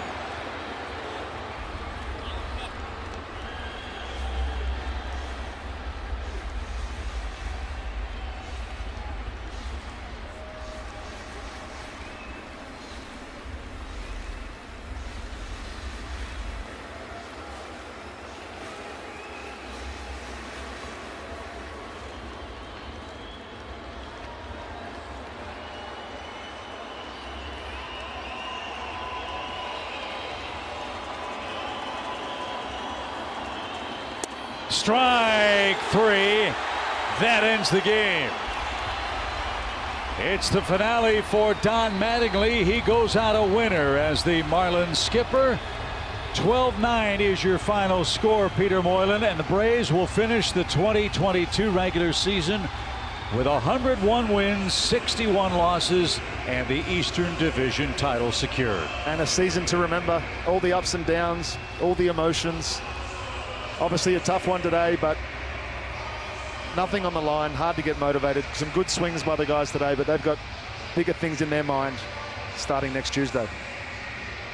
So an emotional day for Don Mattingly, but the emotions are only just now beginning for the Braves, who will know their first round opponent by the next time we join you on Bally Sports for a Tuesday post-game wrap-up of the National League Division Series. Either the St. Louis Cardinals or Philadelphia Phillies will greet the Braves in Game 1 at Truist Park. Peter, great job, pal. Really enjoyed our time together here. Look forward to working with you on Tuesday as the Braves get set for postseason play again. Thank you for having me, making this easy for me. It was a blast. For Peter Moylan, for Kelly Kroll downstairs, for our great producer Gretchen Caney, Mike Miller, and the rest of our Bally Sports crew, we thank you for joining us tonight and all season long, and hope you'll join us after every playoff game for Braves Live postseason on the Bally Sports family of networks. Atlanta with a 101-win season. Thank you very much for joining us. My name is Chip Carey. We will see you back in Atlanta, and stick around. Braves Live is coming your way next.